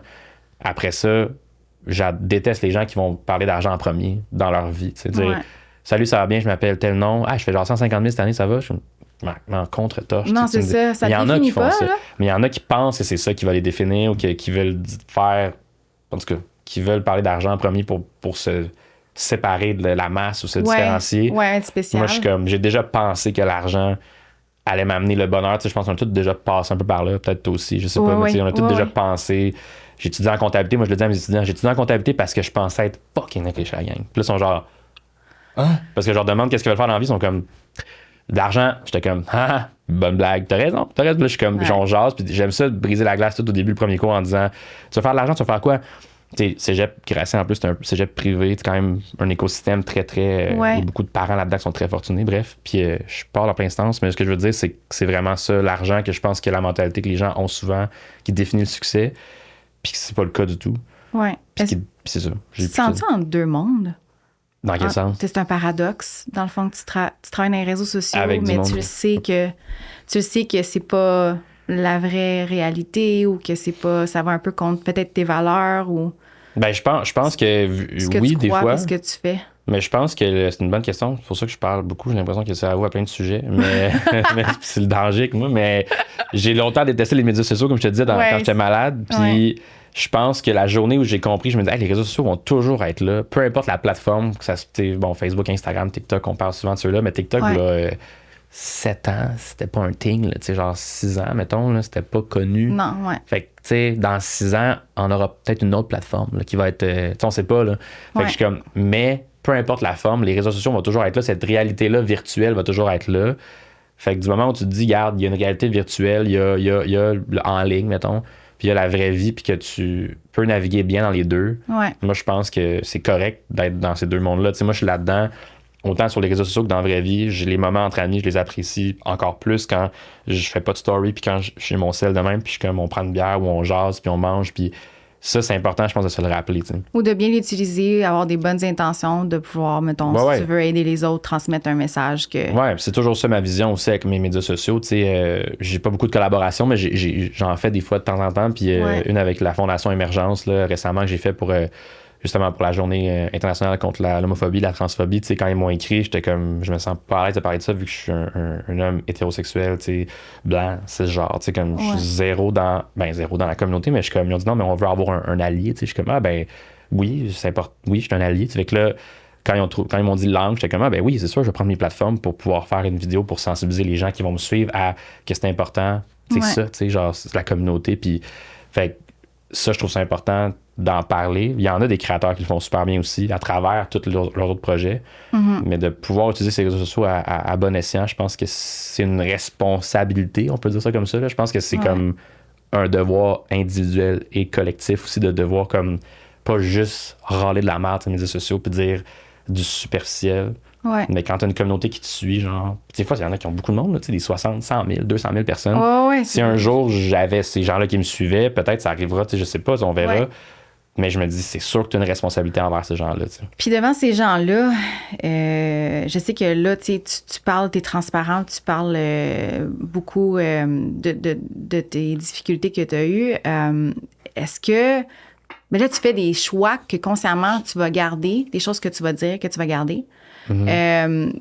Puis d'autres choses que tu vas vouloir divulguer à ces gens-là, à cette audience-là. Ouais. Est-ce que tu as choisi de garder une ancienne version de toi, puis t'as consciemment laissé des choses derrière? Tu sais, c'est quoi que tu montres? Si je choisis ce que je montre, ce que je montre pas. Ouais, c'est ça. Encore une fois, bonne question. Je pense que je suis quand même un livre ouvert sur les réseaux sociaux, à some point, par rapport à d'autres, non, par rapport à d'autres, beaucoup. Tu sais, il y a des sujets que je me garde quand même une vie privée là-dessus. Tu sais, des podcasts, des fois, qui parlent beaucoup de sexualité. Je serais à l'aise de parler de ma sexualité, mais ça là, vu que je suis en couple, ça vient mettre en cause aussi que, je veux dire, je parle de ma sexualité, je parle de ma copine. C'est sûr que dès que ça fait intervenir d'autres personnes, puis que cette personne-là n'a pas demandé à ce qu'on parle d'un sujet qui nous implique, tu sais, je suis pas vraiment comme je vais pas faire ça. Je pense que c'est le respect envers l'autre personne aussi. Là. Il y en a qui passent à travers ça parce que j'aurais dû penser à ça. C'est vrai que ça concerne l'autre personne. Ouais, c'est un peu gênant dans le fond. Ouais. Puis là, tu apprends des fois en faisant l'erreur ou en faisant le geste. Là. Mais fait que je me garde des fois ça. Mais sinon, tu sais, je pense que j'avais suivi un cours à l'École nationale de l'humour. Okay? Je parle pas en histoire, je parle dans. J'avais vu quelque part t'avais fait ça. Puis dans ce cours-là, dans tout cas les cours du soir, pour écrire des jokes. Ouais. Ça n'a pas trop marché. Faites un stand-up, en tout cas, dans un bar. Personne ne riait. Whatever. C'est plus drôle quand mais t'as eu du gars de le faire, par exemple. Ben oui, genre en 2020, justement, dans ma phase que j'étais comme. T'as donc bien fait d'affaires. C'était comme genre avant la pandémie, dans la pause, juste après l'épisode de l'hôpital, juste avant la pandémie, genre le 2 mars, j'allais faire un stand-up dans un bar et personne ne riait. C'était malade. Mais ça, c'était le bout dans ces 3 mois-là. Mais j'avais dit oui le matin, j'avais pas de gag d'écrit. J'étais comme, je fais des cours, je vais écrire des gags. Bref. Mais ce cours-là, il y a une leçon que j'ai retenue, à part écrire des procédés humoristiques, tout ça, c'est que la prof que je salue d'ailleurs, elle avait dit, si t'es pas à l'aise avec ce que si t'assumes pas à 100%, là, pas genre 99, là, 100% ce que tu dis, dis-le pas. Dis-le pas en ligne. Genre, dis-le pas comme. Genre, si t'es pas capable de prendre ton point, mettons une opinion ou un vidéo, une story, whatever, une opinion ou juste une affaire de ta vie personnelle, si tu l'assumes pas à 100% avant de cliquer sur publier ou de le mettre out there sur la vie publique là, d'Internet, là, fais juste pas le mettre. Parce que ça se peut qu'il il y a personne qui réagisse puis que ça passe dans le beurre. Mais s'il y a du monde qui remet en doute ton opinion, qui veut le débattre avec toi, puis t'assumes pas 100% ce que tu viens de dire, ben là, tu vas avoir un problème avec ça parce que tu vas comme être pas à l'aise, tu vas être stressé. Si tu mets une story, t'es pas sûr, ça passe-tu ou ça passe pas? Genre, c'est une joke, man. Surtout en humour, on en parle souvent, tu sais, de ton liberté d'expression, oui, mais tu sais, elle dit en humour, si tu peux faire n'importe quel gag, tu sais, entre guillemets, là, tu fais n'importe quel gag, mais il faut que tu assumes ta joke ou tu assumes ce que tu dis. Puis les humoristes qui assument pas ce qu'ils disent, d'un, ça paraît dans le delivery, puis ça paraît dans, après ça, comment ils gèrent une crise s'ils en ont une. Ouais. Puis ça paraît dans tout le reste. Fait que genre, ça a comme résonné, c'était en 2020, avant la pandémie, ça a comme résonné dans les débuts de ma création de contenu. J'étais comme, faut que j'assume tout ce que je fais, autant dans l'erreur que dans le bon coup. Ouais. Puis j'en ai fait des erreurs, des fois en ligne, là, quelques erreurs. C'est pas des erreurs, genre, je vais dire, monumentales, là, mais tu sais, c'est des affaires que ça a fait réagir des gens, puis j'étais comme, oh shit, c'est vrai, ben, ils ont raison, puis comme, va falloir que j'explique ça, puis là, j'étais comme, je préfère même des fois, quand je vois qu'il y a une certaine tangente sur un sujet, là, ben, je préfère adresser la situation moi-même, puis reprendre le contrôle du narratif moi-même, tu sais, puis dire, hey, tu sais quoi, je pense que c'était pas une bonne affaire, ça, puis je suis conscient de ça, puis je pense que c'est ça que les gens, ils veulent aussi entendre, I guess, là, genre, prendre action, mais prendre tes responsabilités aussi, là. Ouais. Fait que c'est pour ça que je suis comme, pardon, full transparent, mais je suis genre, faut que tu assumes. Ouais. Puis ceux qui ont des problèmes, des fois, sur les médias sociaux, c'est sûr, des fois, je pense qu'ils vont vouloir donner leur opinion parce que c'est un sujet qui fait parler en ce moment, un sujet chaud, mais qui sont pas à l'aise avec le sujet. Vont faire une story sur l'émotion, prendre l'émotion, ça joue beaucoup sur l'émotion, sous le feu de l'action, veulent être dans le moment, veulent faire parler d'eux parce que c'est le fun de faire parler de soi pour une affaire. Cette influenceuse a réagi sur un sujet qui... Puis là, c'est comme, a besoin de prendre... Mais je suis comme, dude, prends ton téléphone, dépose-le, réfléchis à comment tu pourrais amener un truc à l'histoire. Là, comme si tu prends ton téléphone, t'apportes-tu un argument valide à la situation en ce moment? Ouais. Si oui, go for it, fais-le, puis genre, amène ton opinion, puis comme, défends-la, puis prends ton énergie précieuse pour la défendre, parce que c'est aussi, ça gruge l'énergie des fois de répondre à du monde, puis sinon, ben juste fais-le pas. Tout le monde va se rendre compte, que tu le fais. Dans le sens que personne t'a demandé ton opinion. Ouais. À vous, mais personne, moi je demande l'opinion de personne, là, je suis comme, cette personne-là, j'ai assez hâte de savoir ce qu'elle veut dire là-dessus. Il y en a des fois que je sais qu'il aborde des sujets. Fait que je dis, j'ai hâte de voir son opinion là-dessus. Elle parle de politique, mettons. Ouais. J'ai hâte de voir. C'est un sujet politique. Elle va sûrement l'aborder. Ah oui, je m'attends à ça de cette personne-là. Ouais. Mais la personne qui parle de, genre, je sais pas, on va dire, fait de lifestyle, beauté, tout ça, puis je m'attends pas à ce qu'elle me parle de politique. J'ai pas demandé. Si c'est un argument qui est valide, je vais être content qu'elle le dise au pire, là. Mais je m'attends pas que tu sois dans la discussion, tu sais. Ouais. Peut-être des fois, c'est plus pour se faire parler d'eux. Ben c'est ça, exact, mais c'est ça, c'est l'émotion. C'est pas vraiment finalement, c'est pas une bonne chose. Ben ça demeure en superficie, ça demeure vite, ça demeure du blablabla. Tu le sais aussi, puis, ça paraît. Ouais, puis ça demeure comme on dit, tous les dramas durent 72 heures en ligne. La fameuse crise, la gestion de crise, c'est premier 24 heures, après ça le deuxième 24 heures, puis le troisième 24 heures, on n'entend plus parler. Ce fameux adage-là que tu as sûrement déjà entendu. Là, c'est une affaire de PR. De relations publiques, ouais, je l'ai appris quand j'étais en agence, là, mais c'est ça, genre, ça dure 48 à 72 heures, puis après ça, normalement, ça se résorbe par soi. Il y a un autre sujet qui arrive. Oui, c'est ça. Ouais. Aujourd'hui, tu es prof d'admin au cégep, puis là, tu es plus dans le partage, mais dans la transmission de ce que tu as appris, de ton vécu avec tes élèves. Puis tu dois aussi faire affaire avec une nouvelle génération. Quand même. Fait que tu dois sûrement avoir passé toutes sortes de réflexes, de patterns, peut-être bons ou moins bons de tes étudiants. Mais qu'est-ce que tu remarques le plus chez les étudiants aujourd'hui? Y a-t-il des choses qui te frappent par rapport à la réussite ou à la pression?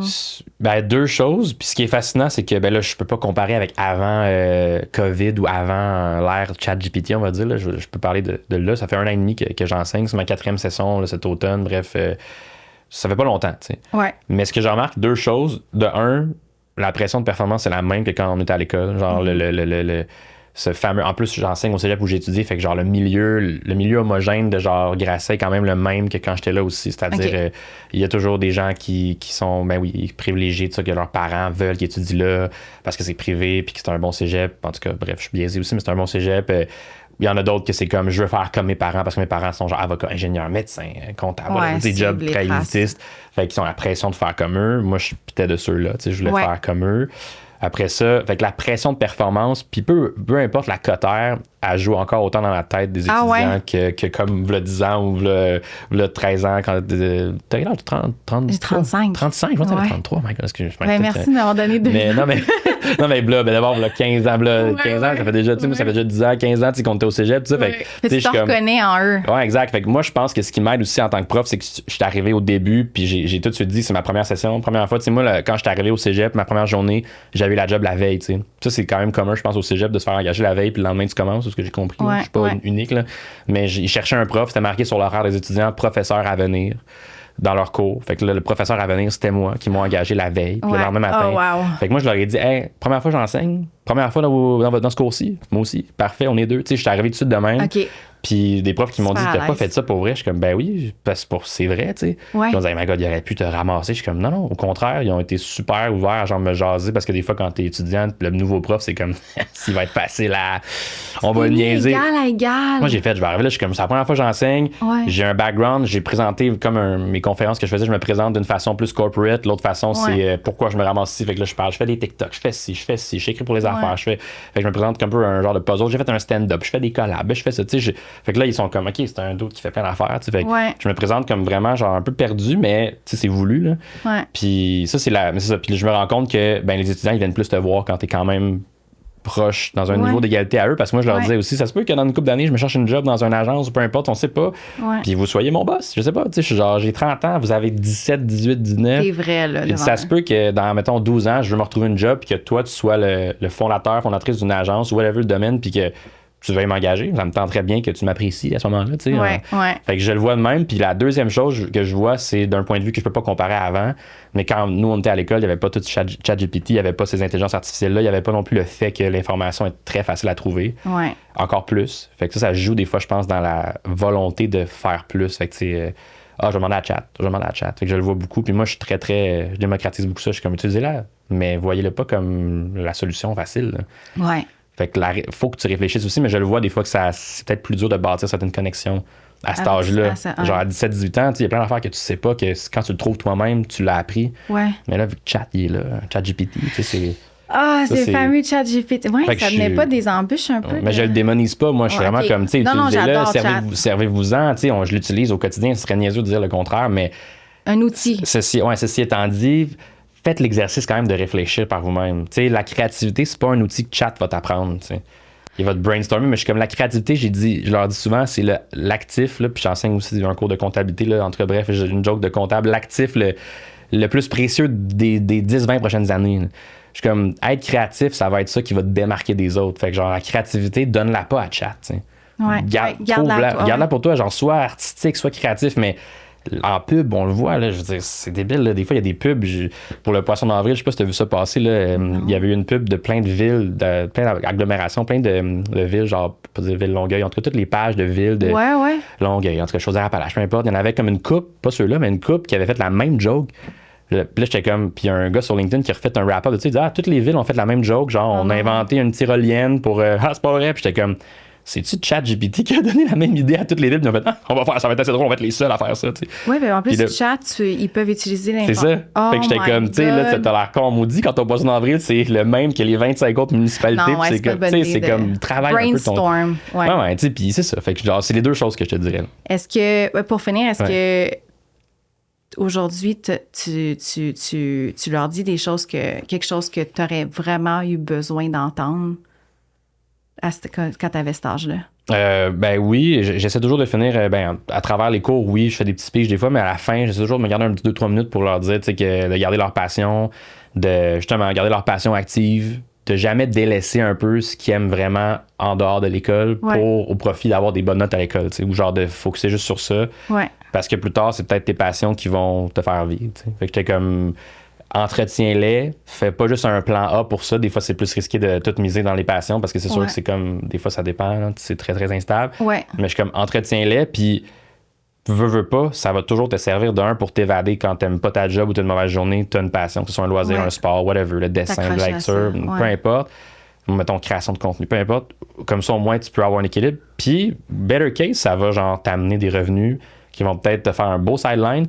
Puis, il y a encore le meilleur cas, ça peut que ça va faire le balancer, ça va tu vas quitter ta job puis tu vas avoir juste tes passions. Là, c'est le meilleur monde de ta vie. T'sais. Ouais, c'est ça. Fait que je leur dis ça puis ils sont comme ah ok, mais on dirait qu'à cet âge-là, il n'y a pas beaucoup d'adultes. On va dire qu'ils leur disent ça parce que c'est comme tu veux le chemin cégep, université, travail, tout ça. Puis leurs parents, je pense qu'ils veulent leur amener aussi une certaine sécurité financière. Ouais. Fait qu'ils sont comme ah ben oui, moi j'ai délaissé beaucoup le sport quand j'étais au cégep, université. Tu sais, j'étais comme le basket, les loisirs, la course, whatever. J'étais comme faut que je fasse d'autres choses. Je sortais beaucoup d'un bar, mais j'étais comme on dirait que j'avais oublié que c'était important de garder ça. T'sais. Ouais. Fait que non, ça je leur dis souvent comme dans mes cours parce que je pense que c'est important que quelqu'un de plus vieux leur dise. Ben oui. Ça passe peut-être mieux, je sais pas. Ben oui. Là, en fait, on faut enchaîner. Ouais, il reste, c'est ça, là. J'ai parlé de temps à faire, je m'excuse, c'est ma faute, là. C'est ceux qui écoutent, je suis désolé. Je suis vraiment pas à l'aise dans pas être conscient. Bon, je suis pourri là-dedans. On va enchaîner vite dans Vérité ou illusion, le segment. Okay. Dans le fond, moi, je vais te donner des phrases, puis c'est une impression qu'on pourrait peut-être avoir sur toi, puis tu me dis si c'est vrai ou c'est une vérité ou c'est une illusion. Okay, nice. Tu peux te justifier aussi si tu veux. Ouais, pas trop longtemps, je pense. OK. T'as l'air super confiant en parlant en public, mais t'as encore le trac à chaque fois. Fait que là, faut que je dise vérité ou illusion. Ouais. Eh boy. Illusion, ça veut dire que c'est pas vrai. Ouais, c'est pas vrai, ouais. Je dirais Vélusion.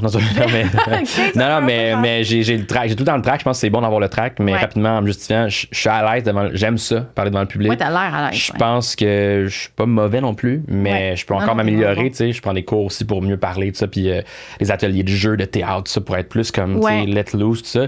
Mais j'aime ça, puis je suis pas tant stressé, mais j'ai toujours le track parce que si on n'a plus le track, je pense que c'est là que ça va flancher. Ouais. C'est ça que je me suis fait dire aussi par quelqu'un. Genre, faut toujours que tu aies un petit track, un bon track. Ouais. Parce que si tu l'as pas, c'est là que tu vas peut-être. C'est là que tu vas fuck up ta présentation. Fait qu'il faut toujours que tu aies un petit ce sentiment-là. Tu poursuis tes rêves, mais il y a des jours où tu doutes. Ben oui, vérité, là, c'est sûr, c'est. Oui.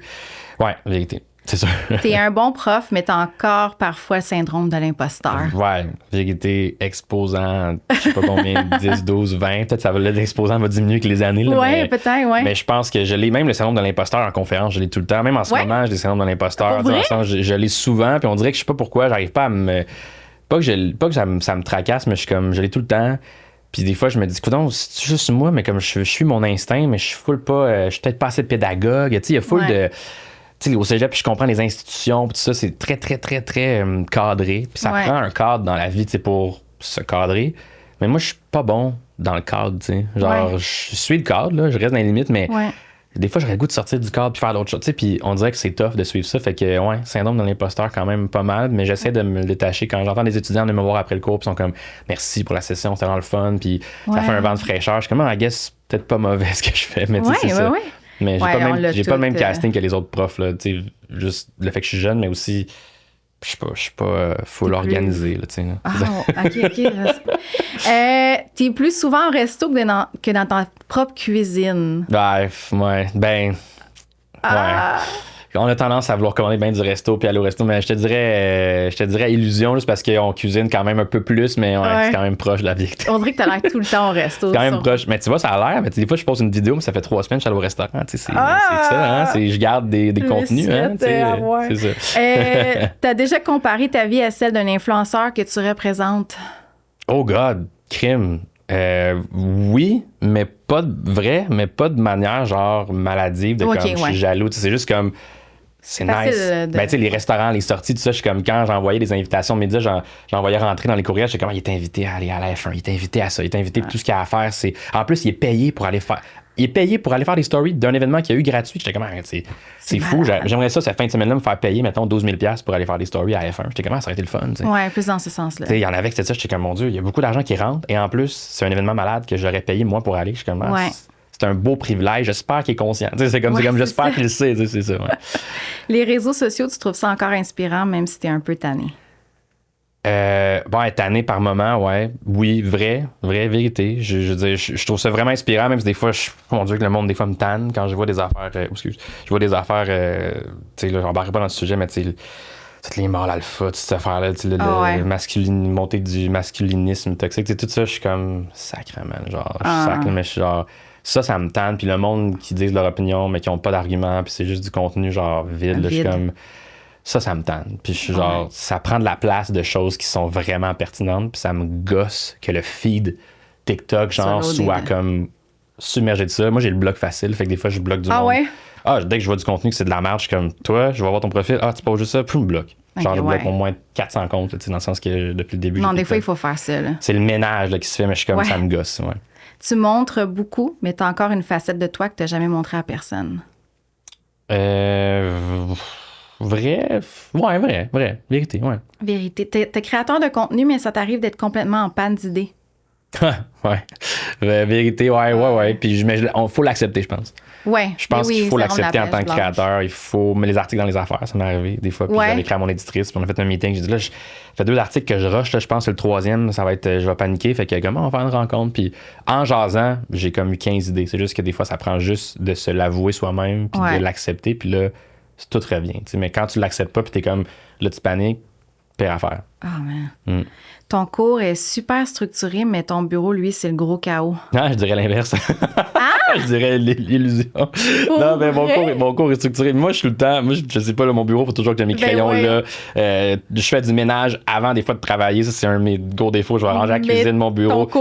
Mais mon cours est structuré, mais des fois, je suis comme, faudrait que je prépare mon cours, puis genre, je le peaufine, puis il reste une demi-heure avant de le donner. Là, OK, wow. Fait que, il est monté toutes mes affaires, mais c'est ça. C'est plus vers l'inverse. On dirait dans ma tête, en tout cas, ça file comme ça. Wow. T'as tourné la page sur ta vingtaine, mais une partie de toi s'ennuie encore un peu. Ben oui, vérité, je pense que certaines journées que t'es comme j'aimerais ça pouvoir genre aller, je sais pas, à Hillsonic ou au pique-nique électronique, puis mon seul souci c'est genre j'ai pas de cours le lundi, fait que je peux juste comme mon lundi j'ai congé parce que mon cours c'est le mardi, tu sais, comme il y a comme une certaine naïveté que c'est le fun là, mais tu sais faut passer à autre chose là. Je le referai pas 2 fois. C'est un peu nostalgique, mais je le ferai pas 2 fois, mais des fois c'est ça, c'est le fun. Je suis sûr que toi aussi t'es quand même des fois c'est genre my God, Dieu Seigneur.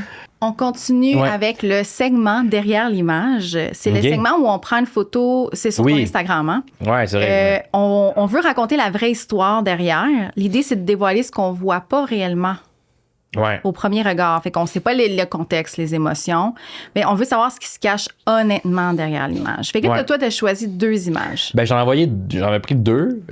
Puis là, je sais pas laquelle qui va être mise. Ils ont-tu un lien entre les 2? Les 2, je t'ai envoyé, c'est une photo que je t'ai envoyée, c'était... Ben, tu peux les décrire, c'est pour ceux qui vont c'est que la deuxième, j'ai comme un blanc, c'est ça, j'ai envoyé comme 2 photos. J'ai envoyé celle où je suis avec une Smirnoff à ma fête de 24 ans, puis l'autre, ça, j'ai comme un blanc, merde, c'est ma seule job, tu vois. Dans ma tête, je suis pas organisé, tu vois. Au moins, je t'ai mis les liens Instagram, c'est ça, hein? Ben là, j'ai la capture. Oh, ça marche pas. Hey, je suis le pire. Mais au pire, je peux décrire celle où ce que j'avais justement le gâteau de fête en Smirnoff Ice. Puis c'était pas mal ce moment-là. Puis l'autre était sûrement lié dans un certain sens parce que c'est ça, c'était le même genre de sujet. Là. Mais c'est quoi qu'on voit sur l'image? Ben, sur l'image, c'était moi qui est comme visiblement un sou, là, mais j'étais à ma fête de 24 ans. Novembre 2018. Puis là, c'est pour ça que la photo, tu sais, quand je parlais de certaines histoires, ça fait un lien un peu avec cette photo-là. C'est pour ça que je pourrais te raconter l'histoire de la photo, mais tout ce qu'on a parlé depuis le début du balado, ça fait un lien avec l'histoire justement de 2018-2019. T'as l'air d'être sur le party. Ben oui, j'étais sur le party. C'était ma fête de 24 ans. On était joué au bowling après, c'était malade. Je me suis garoché dans l'allée de bowling. J'ai fait un abat avec moi-même. C'était fou. Je le conseille pas à personne parce que l'allée de bowling est grasse quand même, fait que le chandail était tout devenu gras. Pour vrai, c'est gras? Ouais, c'est comme glissant gras, puis ça part pas au lavage. Non. Conseil d'amis, faites pas un abat avec vous-même au bowling. Quand même. La vidéo, par contre, je l'ai encore là-dessus, c'était assez drôle. C'est quand même drôle. Mais ouais, ils nous avaient averti, visiblement, pas le droit de faire ça. C'est dangereux quand même aussi, là, parce que j'ai comme fait un abat, puis en tout cas, après ça, le truc il baissait. Puis, wow, shit. Oh mon Dieu, tu t'es rendu jusque-là? Ben, quasiment, puis j'étais comme, en tout cas, bref, j'ai lancé à la boule, mais quasiment comme rendu, puis là, je glissais en même temps. Tu vis dangereusement, là. Mais ouais, ben, c'est ça, mais j'étais pas conscient de ça. Puis bref, c'est une super belle soirée, beaucoup d'alcool en jeu, c'est sûr. On est sortis après dans un bar, c'était super le fun. Plein d'amis que j'avais invités aussi pour fêter ma fête. Mais ce que la photo cache sûrement, c'est que là, on est en novembre, ma session d'université finit en décembre, mi-décembre 2018. Je commence déjà à stresser pour le après. Beaucoup de semaines qui ont suivi, je suis sorti les semaines après, j'ai blackout souvent, comme je disais au début du balado, je buvais trop et je me réveillais le lendemain en sachant même pas quasiment 1 once de ma soirée, comme même pas genre... le début et après c'est fini. Fait que, ça, c'est les seules fois et uniques fois de ma vie, je l'espère, les seules fois de ma vie ever que ça m'arrive. Là, c'était vraiment intense, comme un 4-5 fois que je me rappelle que c'était ça, là, dans cette période-là, avant la fin de mon université. Puis la photo, tu sais, montre une Smirnoff Ice avec un genre, ben, c'est flou, mais genre de truc de fête, là, tu sais, c'est le serveur qui m'apporte une Smirnoff. Puis c'était pour faire une ice, là, le classique ice, là, je sais pas si t'as déjà fait ça, là, genre tu débouches une Smirnoff Ice, tu te mets un genou à terre, puis tu cales ta Smirnoff. J'ai jamais fait ça, non. À l'université, c'était quand même quelque chose d'assez commun. Tout le monde crie ice, ice, ice. Bref, ceux qui écoutent, peut-être vous saurez. Puis, fait que j'ai fait ça. Encore une fois, j'encourage pas le calage d'alcool, mais c'était comme vraiment une trend de l'époque, un temps qu'on faisait. Puis tout allait super bien, mais c'est ça, je me posais beaucoup de questions, puis les amis qui sont là, je les connais tous encore aujourd'hui, puis encore des très proches amis là-dedans, qui n'étaient pas sur la photo, mais qui étaient à présent à l'Académie, un restaurant sur Saint-Denis qui est maintenant fermé. Hein. Oui, j'allais tout le temps là avec mes parents. Ouais. Apportez votre vin, l'étage du haut, on réservait les tables, bref, good memories, on était là pour des pré-drinks. Gros souvenir. À l'Abreuvoir, bar et terrasse, après ça, on allait au Saint-Denis, c'était pas trop loin. Bref, il y a beaucoup d'amis là-dedans que je voulais entretenir. En pensant que c'était ça qu'il fallait faire. J'avais comme une vingtaine de personnes qui étaient là. Quand même. J'avais comme fait une convo Facebook avec 20 quelques personnes. Puis bref, je suis comme après ça m'a beaucoup perturbé dans les années qui ont suivi de penser, d'entretenir autant l'amitié ou du genre, est-ce que ces gens-là vont me juger de mes actions aussi? Ça a été comme un gros dilemme dans ma vie c'est ça. Ouais. Genre, on dirait qu'après ça, on dit tout le temps combien on a peu d'amis. On choisit c'est comme full cliché, mais c'est vraiment vrai. Ouais. Puis mes amis que j'ai aujourd'hui, qui étaient, la plupart qui étaient présents à cette soirée-là aussi, que j'ai encore aujourd'hui, mais il y en a plein que je vois beaucoup moins puis que je respecte puis qui sont corrects, mais moi, je pensais qu'il fallait que j'entretienne tout le temps ça. Ah, puis c'est beaucoup d'énergie quand même. Hein? Puis des fois, c'est ça. Je conseille à personne de vouloir entretenir trop d'amitié, mais je pensais que c'était ça aussi la définition de genre j'ai plein d'amis, c'est malade. Je suis hot, je suis tu vois, mes 30 ans, j'étais allé souper avec mes 4 bons chums du secondaire. On était 5. J'ai revu après ça 2 de mes amis une autre soirée, 2 autres de mes amis. J'ai fait comme 3 soirées avec 2 amis, 4 amis, 2 amis. C'était pas. J'étais comme, ça c'est mes chums. Puis c'est ça. C'est comme pas trop big, là, tu sais. Non, c'est parfait de même. C'est quoi pour toi être, la question de la fin, justement, pour conclure, c'est quoi pour toi être honnêtement vrai? J'ai pensé en plus quand tu m'en as parlé en amont de ce balado-là, et puis j'en ai déjà parlé un peu, je dirais, faut que tu sois honnêtement vrai envers toi-même en premier. Peut-être que c'est cliché, là, mais si t'es pas... si tu t'es pas vrai envers toi-même, c'est-à-dire autant avoir conscience de ce que tu fais, comme j'ai déjà dit tantôt plus tôt dans l'épisode, si t'es pas si tu doutes de toi-même, mais que tu agis à l'inverse de ce que tu penses, c'est-à-dire pour plaire à du monde, que tu doutes de toi, mais que personne faut qu'il sache parce que dans le fond, moi j'agis, puis tu veux pas montrer ça, ben t'es pas vrai envers toi-même, puis ma mère me dit tout le temps arrête de te mentir à toi-même, tu sais. Oui. Puis quand j'étais malade, elle me disait arrête de te mentir à toi-même, tu sais, puis mens-toi pas à toi-même parce que la personne, tu sais, c'est pas bon mentir, là, by the way, la gang, là, je sais, mais c'est juste que, tu sais, si tu te mens à toi-même, c'est pas mal la pire personne à qui mentir parce qu'après ça, il y a personne, des fois, qui sait que tu te mens à toi-même, tu sais. Fait qu'autant dans des situations de perte de confiance, d'anxiété, des fois même d'addiction. Il y en a qui vont consommer puis en pensant que c'est pas grave, une petite bière ou d'autres, des fois des drogues, tout ça. Puis c'est ment eux-mêmes, mais c'est des fois des petits pas à chaque fois. Puis ça devient gros, puis ça devient que les gens le voient pas. Puis après ça, on se demande des fois, c'est comme, mon Dieu, je l'ai pas vu venir, telle personne, elle est pas bien. La santé mentale, souvent, c'est insidieux, on le voit pas. Puis c'est ça, sur l'autre photo, je pensais ça, j'étais souriant, puis dans le fond, j'étais fucking malade. Là. C'est la seule photo que j'ai mis, je pense, sur Instagram de cette année-là. Je pense que c'était ça, l'autre photo, bref, mais que j'étais comme, je verrai après, là, celle-là, mais tu sais, des fois, on sourit, mais derrière le sourire, il y a comme, c'est ça, t'es pas heureux, là, fait que faut juste pas se mentir à soi-même, accepter d'être vulnérable quand c'est le temps, demander de l'aide aussi, là, c'est encore une fois très cliché, mais se mettre un genou à terre souvent pour mieux se relever, c'est ça. Et pas caler une ice. Mais c'est ça, bon call, mais c'est ça, c'est correct de profiter, mais c'est ça, être honnête envers soi-même, parce que si on l'est, au moins, on va être clairement honnête envers les autres, être vrai envers soi-même, fait que c'est ça. Eh bien, merci, Jay, de te prêter au jeu. Merci à toi, ma God, de ton écoute active. T'as été bonne parce que des fois, je me dis, Colin, je parle beaucoup. Mais non, mais c'était vraiment. J'ai adoré ça. J'ai adoré notre discussion. Ah, my God, merci tellement. Merci, vraiment, merci d'avoir accepté l'invitation. Je suis vraiment content. J'ai hâte de voir ça aussi. Puis pour ceux et celles qui veulent te suivre, pour en savoir plus, on peut te retrouver où? Je sais pas si ça va être vidéo, mais Jay Grandmont, J-A-Y, Jay Grandmont, tout ensemble, toutes les plateformes. Sinon, ça, je réponds à mes DM tout le temps. Sinon, t'es quand même. Je peux pas laisser mon courriel dans le sens que, tu sais, courriel aussi, j'ai mon cell, mais tu sais, DM sur les médias sociaux, toutes les plateformes, autant Instagram, TikTok, LinkedIn aussi, s'il y en a qui aiment LinkedIn. Peut-être que j'aurai une chaîne YouTube un jour, mais pas pour l'instant. Mais sinon, c'est ça. Quand même très multiplateforme, là. Quand même, ouais, j'aime bien. Ben, merci encore. Merci à toi. Bye. Merci d'avoir été là. Si cet épisode t'a touché, inspiré ou juste fait du bien, n'hésite pas à le partager. Je t'invite aussi à t'abonner pour ne rien manquer. Tu peux aussi venir me jaser à Honnêtement Vrai ou Isabelle Péquin sur Instagram. Et on se retrouve bientôt pour une autre jasette Honnêtement Vrai.